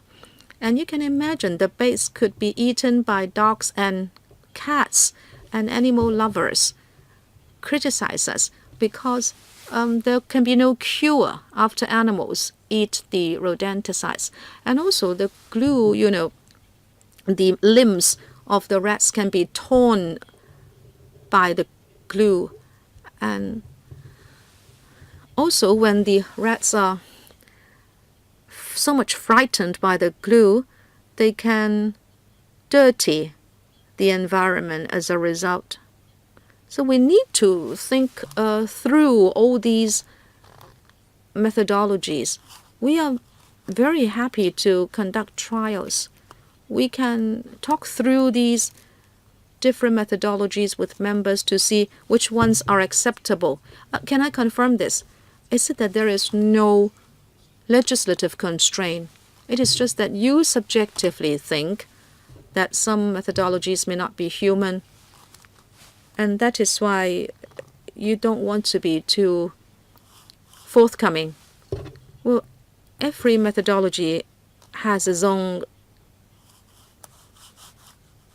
characteristics, and we are actually quite bold now in trying out different things. As the chairman said, you asked us to give you a list of what we are trying out and from when we are trying them out and what is the effect so far. I'm talking about the law. I can see that private management companies are not using these methodologies. Is it because they might break the law or they could be challenged in certain ways? Legislatively, we don't see any particular constraints. It's really the technology, the effect, and also acceptability to the public. We can write a paper and let members know the details.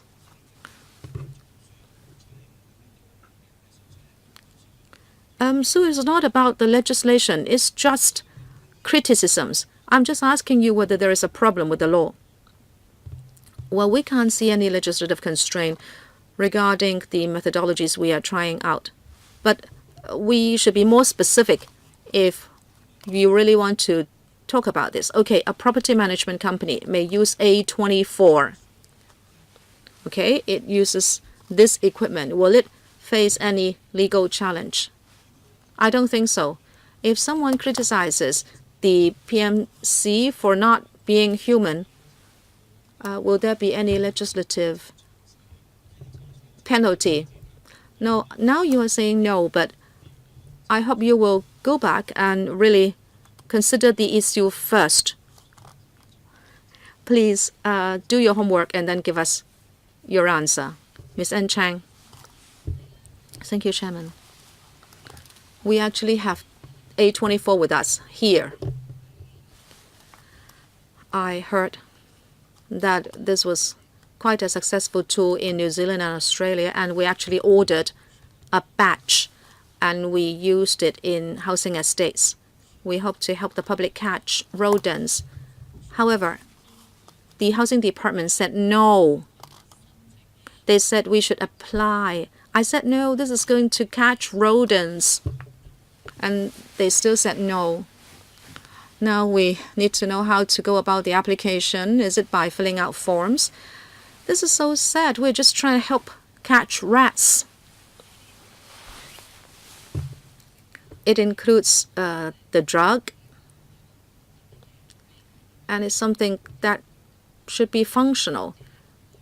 I hope you can work together with councillors and allow us to use it. The housing department is here. You have heard us. Chairman, last year, I did this rough estimate. People said that rodents are 10 times the population. In Hong Kong, we have 8 million. Last year, I said, is it that we have 80 million rats in Hong Kong? And I used that as a kind of estimate to give some stimulus to the FEHD. But 1 year has passed. I don't see you doing any new things. And when I say I want to help you, you say you don't need me.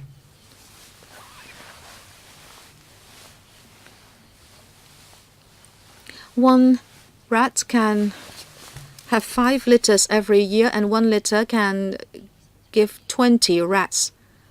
Okay, only half of that population are female rats, but that would be a terrible figure. I don't want to frighten Hong Kong people. Let me not talk about catching rats. I see doctors among us. Let us say, okay, we surrender and we decide that from now on we will have rats as our neighbors. I'd like to know what will possibly happen. We had Hanta and also we had hepatitis E. Would that contribute to a comprehensive widespread rodent infestation? Hong Kong is so densely populated. Look at our MTR compartments in the morning. Will there be another terrible outbreak of rat-infested diseases? Who will take the question? I'll try to answer the question. With regard to rat-related human diseases, well, the DH has always paid attention to that from the angle of public health. There are many reportable diseases, and some members mentioned that Professor Yun was helping the DH do certain investigations with regard to serum identification amongst humans who contracted hepatitis E. Well, there were 2 such cases. I'd just like to know whether these diseases are going to kill, and if there is going to be a major outbreak, how many people may die? How many people may die? Dr. Choi. I don't think we should make any projection like that. We should be science-based when we approach these issues. You answered that question once already. I'm asking you whether people would be killed. Let me talk about the hepatitis E cases. Some members asked about that. Now, we don't have figures to say that there would be a major outbreak. It is premature to say that, okay, the answer is it is premature to talk about an outbreak. Whether you like it or not, that is the answer. If you don't have other questions, well, Chairman, let me just add one word. Well, the rodent problem is very serious. A reporter told me on my way in here, she said she's living in Mongkok. She finished at 1 a.m. She saw a whole family of rats in front of her, and she stopped to make way for them. And the situation is so serious. And she's asking me to pursue the matter. I think we should raise this to a higher level. The officials are working very hard and they're under a lot of strain and pressure. How can we assist them? How can we give them the moral support? How can we make available the latest chemicals they can get rid of the rodents? Yes, we have received from Mr. Wilson Orr, Dr. Elizabeth Quat, and Dr. N. Zheng a motion. I think that this is related, but we don't have a quorum here. I like, however, put my own question, and then we move on to the second round. Under Secretary, you heard this afternoon that nobody is happy with what the government is doing. Now, let me put this to you. It seems that the FHB or the LW or the FHD are not doing a good enough job. In New Zealand, they have a target before 2050. They will try to get rid of the rodent population before 2050. Whether it is achievable is quite another matter. Now, my question then is, do you think the government should have a clear-cut target? Let's say in 10, 15 years' time, will we be able to decimate the rodent population, let's say, by half? Second, there are a lot of new technologies on the way. I know that the FHD officials have done an awful lot. In other jurisdictions, they tend to use new methods. University of Edinburgh, they use genetically modified rodents that would have the DNA tampered with in a way that they become infertile and they tackle the problem at source. The other thing is they would have some integrated approach. I think the government is doing just that, maybe, but they're not going far enough, maybe. Would you commission a consultant to replicate overseas examples to Hong Kong? Third, there are some housing estates that are benefiting from the operation. We have 234 housing estates all over Hong Kong. Do you have a target to cover all the housing estates? Now, all the housing estates are infested with rodents. None of them escapes the problem. The FHD or the FHB or indeed the housing department should come up with a clear target. Now, for the 234 housing estates, you will be able to get around to all of them in 1 year's time. Yes, please. Under Secretary, Chairman, for some jurisdictions, they may have some statistical target for rodent extermination. We'll look at this, and unless we have the details, it would be hard for us to say, well, unless you have a target, it would be hard for you to get anywhere. We do have some targets like the 19 districts, the all-out operation. We have twice a year for the 19 districts. I'm talking about territory-wide target. Yes, we will have a look at this. As regards new technology, will you commission or retain a consultant, experts, to carry out the study? We do have experts in our department. They've been paying attention. Well, if they can do it, you don't have to wait 20 years. As to whether we do need a consultant, I will discuss this internally. In relation to housing estates, the FHD is working closely with the housing department. We are taking anti-rodent operation in different estates. How soon are you going to cover all the 234 housing estates, Mrs. Zhang? The housing department has been paying attention to this, and we're taking these problems seriously. For housing estates, we have been liaising with the FHD. We ask them to inspect our estates to identify solutions. If they have new technologies, we will be open to options. Any target for the 234 housing estates, how soon will they be covered? I think we have to liaise with FHD. Well, you're passing this to the FHD. No, you are the housing department, Mrs. Zhang. We're no expert regarding anti-rodent efforts, so we have to take account of the professional advice of the FHD. Undersecretary, you heard that the housing department will not undertake these responsibilities. Our responsibility to fall squarely on your shoulder. So how soon are you going to cover these 234 housing estates? Any target date that you owe us replies to the 3 questions. Right, let's move on to the second round. Su Ka-chun, Andrew Wan, 2 minutes each. And then we deal with the motion. Mr. Wan, or Mr. Xu first. Chairman, thank you. I've been here all the time. I am worried that we may need to elevate this to the CE level, or we may need a summit on a rodent. We're making things so complicated for simple issue like this.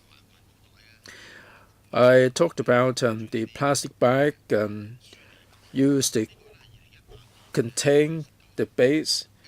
On the 19th of October 2018, there was a report in Hong Kong 01. There are no holes punched in the bag, and there are no sweet potatoes. The base are more like concealed in the plastic bag. I'm not sure what they're doing. I'm not sure whether they are. They may get wet. Now, you have the base there, and just next to it, people are cleansing the street, and there are some genius who think of putting the bait into a plastic bag. Mr. Andrew Wan asked you about the night vision camera surveillance system. Are there only 2 surveillance points in Hong Kong? Is it true? There are so many streets in Hong Kong. Do we only have 2 surveillance points there? Maybe you haven't quite made yourself sufficiently clear. Mr. Lee. By way of clarification, this night vision surveillance, recently we learned about this technology. This is like an AI system with the images, and they can recognize and identify the rats, and it's only recently that we have become aware of this surveillance system. So we're only starting with this. Mr. Lee, are there 2 points? How many by the end of the year? By the end of the year, we will start the trial. You don't even have 2. Now we are making preparation for 2. There are some processes to go through. You don't even have 2. Do you have any target there? It depends on the effectiveness. Mr. Wan, Chairman, following on from this, Hong Kong people are very smart because there are some statistics there. And rodents are the smartest in the world. I'm not sure. This is the first time I've heard of this. Maybe this is a first in the world. Maybe public administration doesn't know about this. A24, the DAB is very proactive. With regard to A24, why only 1 single point? FHD, are you running out of resources? The chief executive said that we're running out of everything except money. night vision technology. I'm not sure whether you've started with it. There are only 2 points there. What about electric driven traps? How many are there? Maybe a single digit number. What are the problems? Are you running short of resources, or are you taking this not seriously enough? There must be black spots all over Hong Kong. We may not need 100. We may need a couple of them in each district. Do you have sufficient resources? Why can't you do a better job? Do you have shortage of money? Well, funding is not a consideration. Rather, we like to tread carefully. We like to look at all these technology and the product to see whether they are effective. Well, I'm being discourteous, but I have to butt in. You must have learned statistics. This is not a new drug, a new pharmaceutical. I think people are using this. Now, you said that rodents have different habits. Why can't you have 18 points in each of the districts? Mr. Lee? Well, if this proves effective, we will extend this, but I think we have to tread carefully. We have to see the operation, whether they are suitable for the environment. A24, if we use this in outdoor areas, this would give rise to some other problems like waterproofing, some safety implications, some other animals are getting access to it, and so on. Well, I find this wholly unacceptable. This is designed for outdoor. In New Zealand, they use this in the woods even. The second reply is biased. I don't know where you're putting this. Why do you put this in a location where it would give rise to bias? Mr. Lee, Mr. Wan is so agitated. I'm sure you are aware that if you have 2 trial points, one indoor, one outdoor, you must have some sincerity of the 19 districts. Maybe you can have 2 in each district, one inside, one outside. At least you have 38 points for trial. The second question about electric-driven traps, you haven't quite answered that. Yes, Chairman, we are trialing this in 2 markets, only 2. Our initial test shows that this is not really effective. They will come up with a paper regarding this new methodology. Chairman, there are some private companies that are interested, having listened to our discussion. Under the law, is it feasible? Some are worried that they might be prosecuted for animal abuse. They have to come up with a reply there. The other thing is, instead of 2 points in the 19 districts, you should come up with more. All right, let's move on in the interest of time. Right. The 3 sponsors of the motion are not here, and we don't have a quorum. We're not dealing with this. I hope that the administration will respond to the motion nonetheless. Let's move on to the next item. Post-typhoon follow-up efforts. That's the aftermath of Typhoon Mangkhut. We're not going to have a change of guard here. I'm not going to introduce the officials one by one. Let's have an introduction of the paper first before we put our questions. Under Secretary, Chairman, the post-typhoon follow-up efforts under the purview of the FHD. The paper is there. Perhaps I brief members on the background. Under the circular on contingency plan for this natural disaster, the FHD has to remove the branches and twigs cut at the major thoroughfares and carriageways And the departments concerned will also remove the branches and twigs in their own respective areas. We don't have any specific training regarding tree removal. We would carry out the clearance operation. 嘅颱風呢， This time around, as you know, Mangkhut was the most powerful typhoon striking Hong Kong over the past few decades, and we know it brought extensive damage. We all therefore mobilized a lot of people. As on the 31st of October, we have already cleared away 10,000 tons of waste and also 295 lorry trips of tree waste.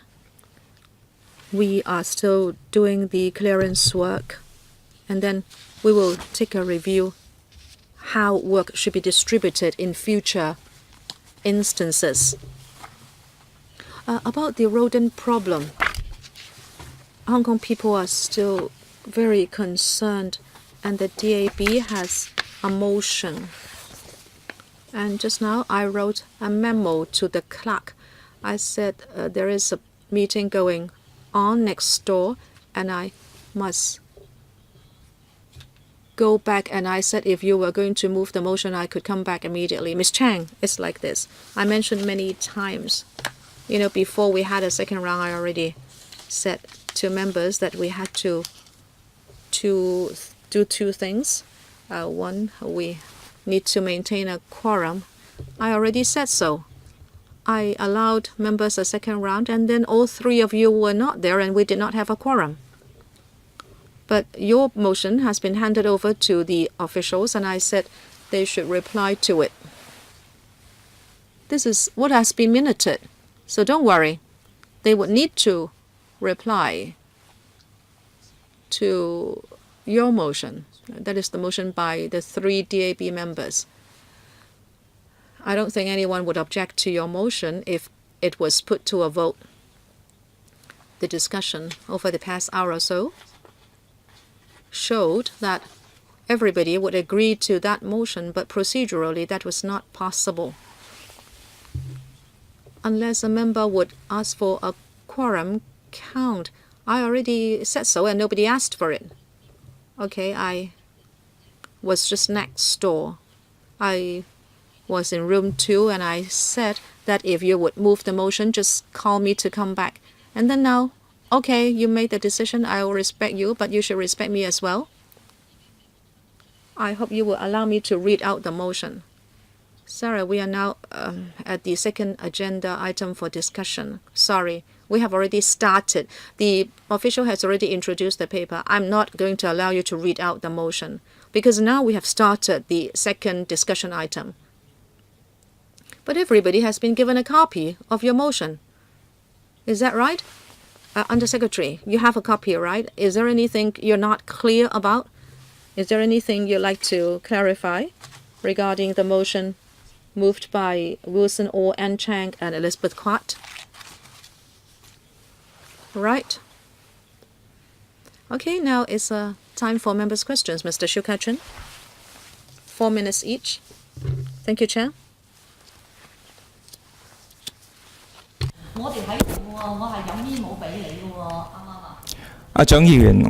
Ms. Chang, we have stuck closely to the rules for this meeting. I issued various reminders, but none of the 3 of you were there. If the proposer was not there, we would not ask him or her to come back. Sorry, speaker not coming through. The speaker's not coming through to interpreters.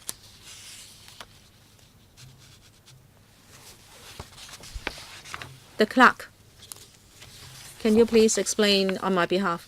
Thank you, Chair. Ms. Chang, as the chairman said, we do not have a quorum in the meeting room.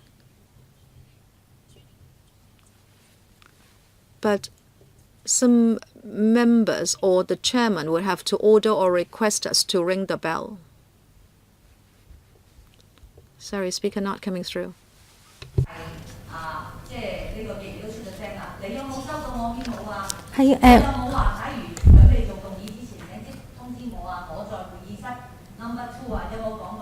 Sorry, speaker not coming through. Yes, we received your paper slip. I also gave it to the chairman to read. I did not say we will not heed it. Speaker not coming through. 蔣議員， Ms. Chang. Well, as the chairman, I tried my best to remind members what to do. You are a senior member. You should know that both would have to be proposed by members, and the chairman could not move a motion on behalf of members. Well, if members agree that this should be taken up under AOB, then so be it. But then we are done with the first item. 好嘛？好，邵家臻議員。 Mr. Shukachan. Thank you, Chair.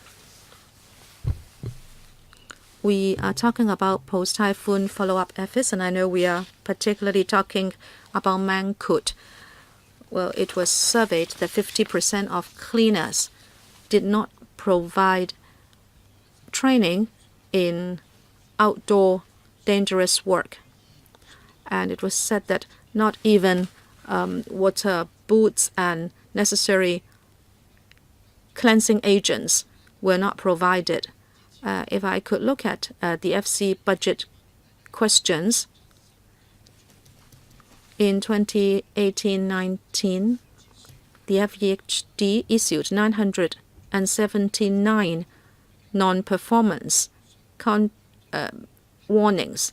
I'd like to know how many of these had to do with the failure to provide safety devices.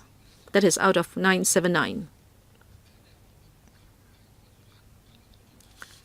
And that survey showed that the cleaners were not properly equipped. I'd like to ask the FEHD, before the typhoon, did you step up inspection, particularly at RCPs of the contractors, to make sure that cleaners would have all the safety gear they need to tackle post-typhoon clean-up work? If yes, why had this happened? And if not, would you do better next time? That is to remind contractors to provide safety gear to contractors after a typhoon. Ms. Wong, I will start. In the contract, we write down requirements on equipment. If the contractors do not perform, we can issue non-performance notices. And if it is about equipment, we have to go back and look at the figures because we don't have them now. But as the Undersecretary said, we do not have workers equipped with electric saws, but they should have gloves. And we can go back and see whether non-performance notices have been issued because of a lack of safety devices. I'd like the DD to confirm one thing. You will give us a report on the 979 non-performance notices and categorize them, and how many of them have to do with the failure to provide safety gear. We place a lot of store by occupational safety and health. We can go back and organize the information, and then we can give you a written reply. This year, we really appreciate the pre-typhoon preparation work. And since you issued so many warnings, I'd like to ask you whether you yourselves stepped up inspection at RCPs to make sure that the contractors would give all the equipment the cleaners would need. If yes, what did you do? If not, would you do it next time? Can I defer to Mr. Falk? Before Typhoon Mangkhut, attacked Hong Kong, we reminded contractors and our staff to beware of safety, talking about raincoats, rain boots, and gloves. Well, we saw a lot of photos reporting to us that they had that kind of safety gear on that very night. But I do not have records to show whether that was the case at every RCP. Mr. Fogg, Mr. Shiu asked you a very specific question. How can you make sure that all contractors have all the necessary safety gear? Can you give us a checklist of the equipment? Well, yes, but as to ensuring every cleaner has the safety gear, I don't think we can give you any assurance. But before the typhoon, we did remind contractors to provide safety gear to their staff. And after the typhoon, we saw from photos that the cleaners were adequately attired. Okay, so you only reminded them, but you did not do the inspection. Well, my staff, of course, did the inspections, but it's just that at this moment I don't have the breakdown, and I therefore cannot say that I can give you the assurance everybody was equipped. But overall speaking, they should be equipped. Well, Mr. Fogg, please show some respect towards that civic organization's survey. They have a lot of credibility and they did not cook up the figures. And many people, many cleaners told them that they were not equipped. Mr. Poon Siu Ping. Indeed, Mangkut was so powerful that a lot of trees collapsed and FEHD cleaners had such a big workload afterwards. In Para 7, you said that FEHD deployed 8,000 staff members every day for removal of fallen trees and street cleansing. And as at 22nd of October, you have cleared 10,000 tons of typhoon debris. So you can see cleaners were overburdened. My question is, you deployed 8,000 staff members every day after the typhoon. What about your average daily staff contingent? And were these people working overtime? Were they given overtime compensation? And then Para 8, you say you haven't done everything for remote areas. FEHD, when do you think you can complete your work in small remote areas? And then Mr. Shiu talked about safety of the cleaners. Actually, our member union said that after Mangkut, cleaners were sweeping garbage on the roadside. It was quite a dangerous sight because there were vehicles passing by. We wrote you, and then the FEHD said that that was indeed the case, and you issued a warning to the contractor. And then you said that you would make random checks on the staff of contractors in order to understand what is happening with uniform and equipment. I'd like to ask you how you do these random checks. You see, these cleaners worked in a most dangerous environment. They did not have traffic cones or even small flags to segregate them from vehicles, and there could be serious injuries. What did you do? Ms. Wang, I'd like to mention the remote areas, and then on contract enforcement, I'll defer to the AD.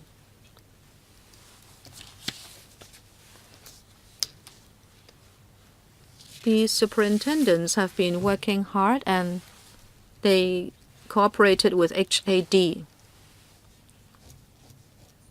The remote areas have given us reports, and in fact, we go to do cleaning in remote areas once in a number of days. But because of Mangkut, we made special arrangements to send people to clear the debris. From August 17th to 7th of October, we cleared away 300 tons of refuse from remote areas. Actually, 330 Let us look at Cut O. We cleared away 200 tons of debris. After that, we will go back to the regular arrangement. And that was the case on the 20th of October, and that is for Tongping Chao. But then, Mankut did so much damage, the HAD had to repave the footpaths, and they needed time to do it. Where necessary, we will carry out the operation. Otherwise, we just stick with the regular exercises. And debris clearing operation has been resumed. Mr. Kwok, safety of the workers, we take these very seriously. The contractors will have to observe the law in making sure that the workers are safe. Each month and in each district, we would meet up with a couple of workers and gauge them about their pay and also the safety equipment. I'd like to say, however, that we do appreciate the importance of safety to them, and we're considering some new measures. Like their uniform. Their uniform should have the reflective strips embedded. In future, once this proves to be a success in the experiment, they don't have to wear the reflective vests, so that when they are cleaning up the roadside, they would be easily spotted by the motorists. And their trolleys are also specified. There must be a red flag on the trolley, and there should be reflective strips, and they should be led by a foreman. It's okay when they're not on the roadside, not on the road, but we would urge them to pay particular attention to safety. There should be adequate training for the workers, in particular those new recruits. If they are falling short, we would issue them with warning, and we can penalize them. We can issue them with non-compliance notice. And accidents are really one too many. We will step up our supervision there. Mr. Lau, Chairman. Typhoon Mangkhut left a trail of destruction all over Hong Kong in terms of fallen trees and debris. About 10,000 tons of debris had piled up in Hong Kong, and the frontline workers have devoted an awful lot of effort to clear the debris. And my grateful thanks to the workers. It seems that the department should do a better job in this regard, in particular the remote areas. In these areas, the government should pay particular attention. There are a lot of senior citizens living there, and they warrant more assistance. In rural areas, there are wild animals like wild boars, and they're liable to rummage through the rubbish bins, and their presence would pose some hazard to the residents. My question is, does the government have any mechanism to offer priority assistance to the villages? Do you give priority to the villages in remote rural areas? All right, who's going to take the question from Mr. Lau? Deputy Director. I hope that the members of the public would appreciate that the damage caused by this Typhoon Mangkhut is very, very serious. As the tree office said, there were 60,000 reports of fallen trees. Typhoon Hato, about 6,000. We're talking about 10 times as many trees that have fallen. with this massive number of fallen trees, the government has to accord priority. We have explained in the paper that we should try not to disrupt the traffic. We should try not to disrupt school life, and in the vicinity of the residences, and also officers will have to give them priority. However, we're not neglecting the needs in remote areas, so we are devoting resources in parallel in Kat O, Ap Chau, Lai Chu Wo, Sai Lau Gong, Tap Wan, Dong Ping Chau, and Sai Kong. We do deploy additional manpower to tackle the situation, and we also monitor the amount of refuse building up. We've learned from this experience, and going forward, the Security Bureau will be reviewing the operation in the light of their recommendation. We would be only too delighted to review the existing practice. Mr. Lau, according to the paper, the FHD's work hasn't quite completed. Now, this temporary wood waste collection area in Kai Tak has been closed. If they have collected some recyclable materials, how did they handle them? Will they be destined for the landfills? Deputy Director, according to the paper, our work is almost done. We will work in conjunction with other departments. Like the tree office said, there are still some trees that have yet to be cleared. And as of the end of October, there are very few lorries bound for Kai Tak. According to the EPD, they've also noticed that at Kai Tak, the number of trees have also declined. So they closed the center at Kai Tak, and different departments will consign the cut trees to the landfills, and they anticipate that this would can be accommodated by the landfills. Mr. Ao Nok Hin, Chairman. Now, if I may put a question regarding the removal of trees as a result of Typhoon Mangkhut, the FHD will be responsible, or the LCSD will be responsible for cutting trees, and then the FHD will be responsible for the clearance. I find this a little bit astounding. Why do you have this kind of division of work? Now, maybe this falls within the FHD's remit. It seems to me that the departments are working in silo, like in the Sheko Beach. Definitely, they are running short of manpower. I went there one afternoon. They have a couple of female cleaners hacking the trees and bundle them together. The equipment is very preliminary. Maybe these are workers engaged by the LCSD. Now, the equipment that they use is very preliminary, and the piling up the trees into mounds.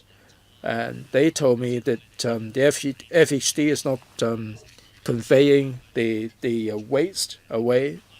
I'm not sure about the efficiency in remote areas. I'm sure that you're experiencing difficulties in terms of manpower. You're busy enough in urban areas, and not to mention the remote areas. The visit I paid to Sheko was a couple of weeks after the Typhoon Mangkhut. The FHD hacks away the trees, the fallen trees, and it took quite a bit of time for the remains to be transported away, and this is undesirable. How to interpret the situation? And also, in the aftermath of Typhoon Mangkhut, has the department conducted any review for improvement, like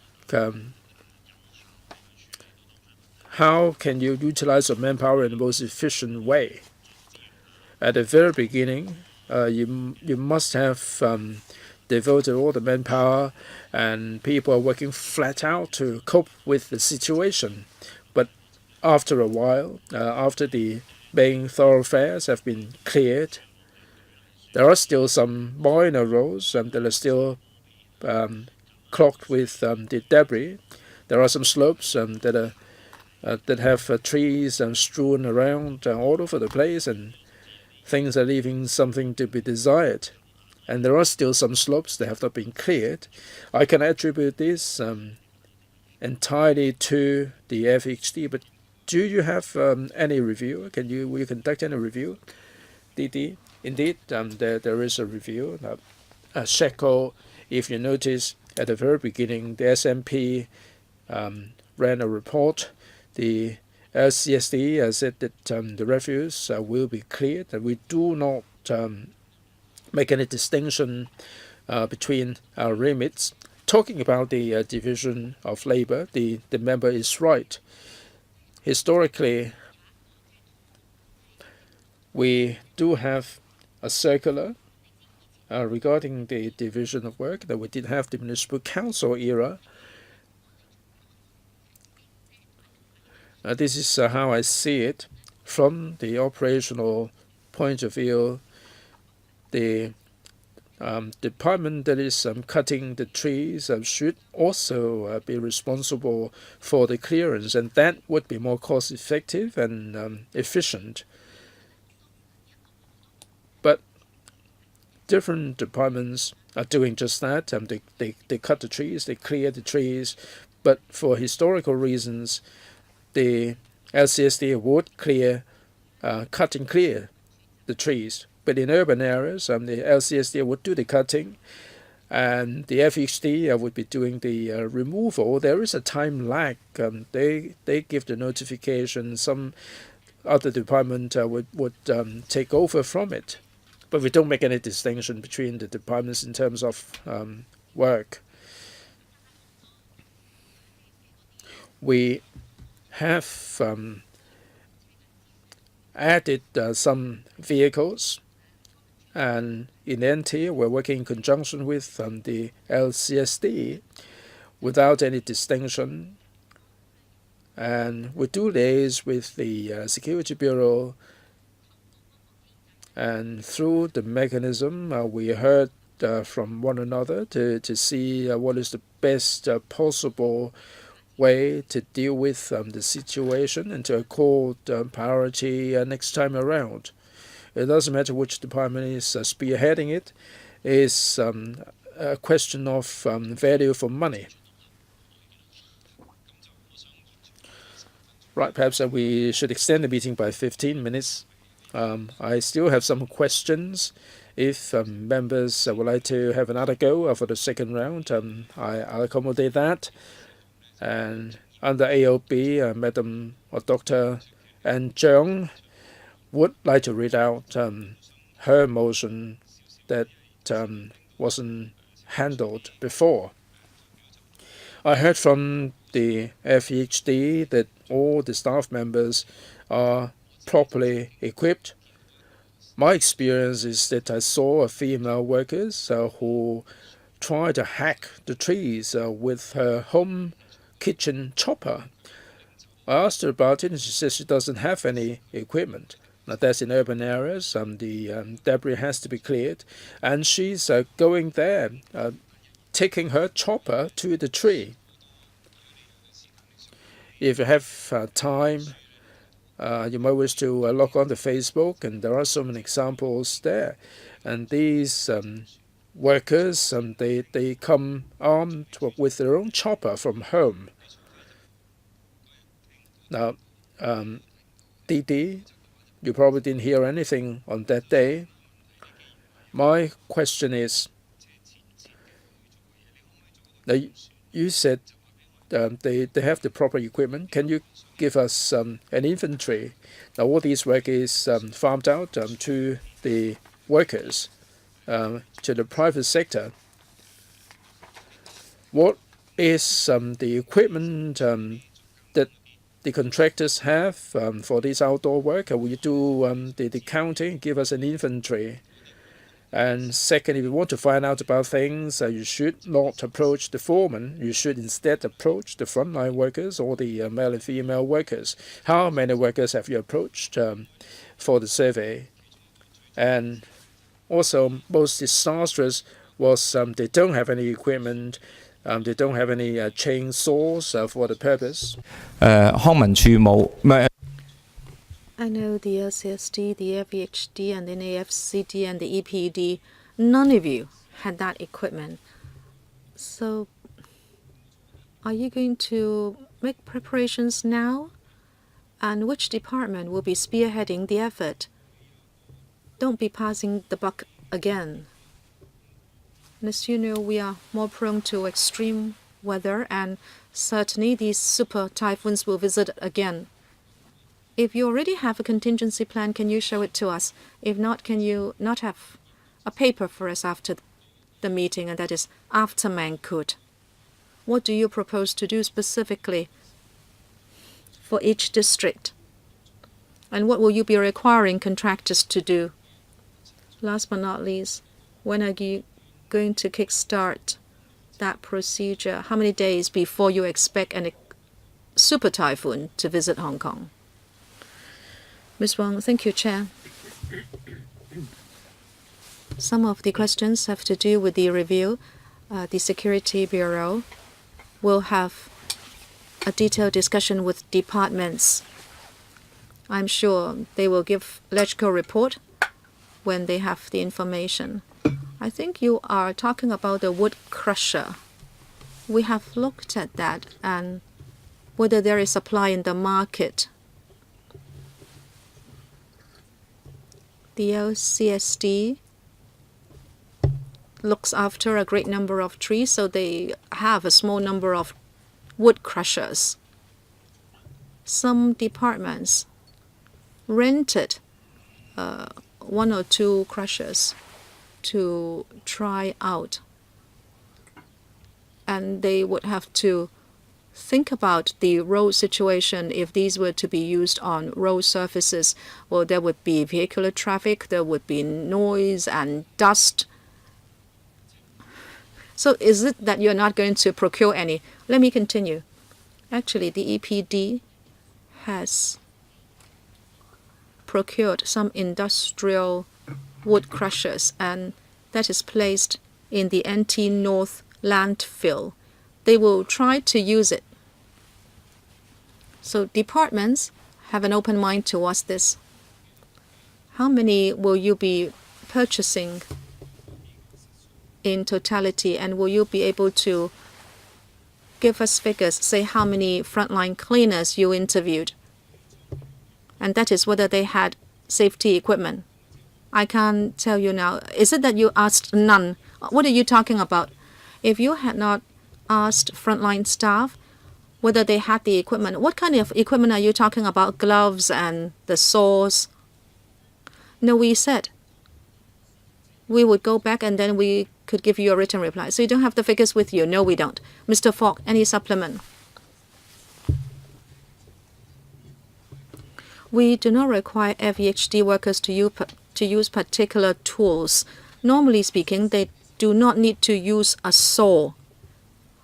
Well, we can allow them to use it if there is a need, but we do not stipulate that there should be saws for the cleaners to use. But this is a super typhoon, and as a result, many trees collapsed. And they use electric cutters instead of just handheld saws. And many departments helped the LCSD, the FSD, the works departments, and the civil aid department, civil aid service, they helped us, and then we would remove the cut branches. As for the emergency equipment, well, we are mainly talking about clothing, including helmets. And you asked us whether we asked around the frontline workers. Well, it depends really on what the management see from day to day. We would not ask each cleaner whether they have the right attire. After the typhoon, we could see from the photos that they were given rain boots and also outerwear with reflexive lining. If they did not have the right kind of clothing, our staff, when doing their inspections, would have already warned them to use the equipment. Okay, if there are no other questions, we will complete our discussion on this item. And AOB, Ms. Anne Chang. Chairman, first item under AOB, we discussed the mosquito and rodent problem, and we'd like to move a motion. The motion has been copied to members. I believe members will support it. We have put forward 5 points. Chairman, do we need to ring the bell? Ms. Chang, we will not process the motion because under AOB we should not be dealing with anything that belongs to a previous item. But you said that you would like to read it out and this is the time to do it. But Chairman, if you agree, no, I won't agree to process it because it belonged to an item that is already completed. Well, even so, if you think that this is a livelihood-related issue, you can still handle it under AOB. There has been a precedent. Well, I don't think you should discuss whether I should handle it. No, this is not a discussion. My ruling is that we have already finished that item. We are not going to deal with it under AOB. But this is a livelihood-related issue. We are talking about mosquitoes and rodents. Ms. Chang. Well, I think it is an important item, of course, but I already said and I reminded members during our discussion of the first item that we were about to process the motion and we did not have a quorum.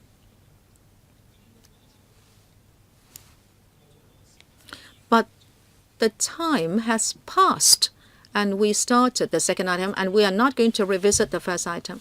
Chairman, you are telling me that this cannot be handled under AOB. But then there are so many precedents. Other chairmen allowed it. Especially, this is an item that is supported by all members, and also this is an item that is the concern of all people in Hong Kong. In the policy address, the CE said that the steering committee should be upgraded. Right? This is so important.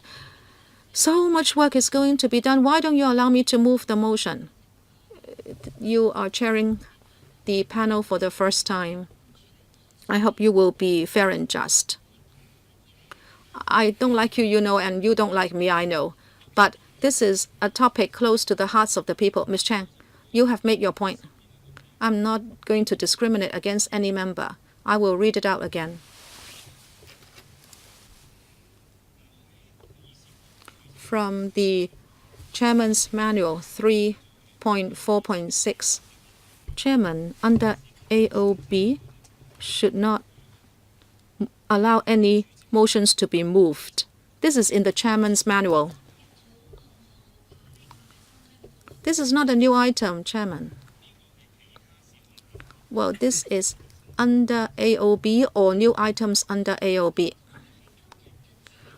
This motion belonged to one main agenda item of today's meeting. Well, this should have been processed under item 4. I had already exercised my responsibility as chairman to remind members. What did you say in issuing your reminder? You said there was no quorum. Did you say there was no quorum? You said there was no quorum, right? Did you ask the clerk to ring the bell? If not, you neglected your duty. Or whatever you say. But according to the chairman's manual, I had already discharged my responsibility. I already gave you the discretion that under AOB you would be allowed to read out the motion. In fact, before you came, when the three of you were not in the room, I already discharged my responsibility. I said that the members are not here, I said, and we would not be able to process the motion, but I would ask officials to reply. It's your responsibility to process the motion. I was chairing the meeting.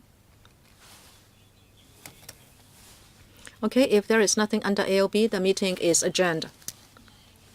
Chairman, then please minute this. Ms. Anne Chang. registers a vote of no confidence on Mr. Kwok Ka-ki under AOB. Meeting adjourned.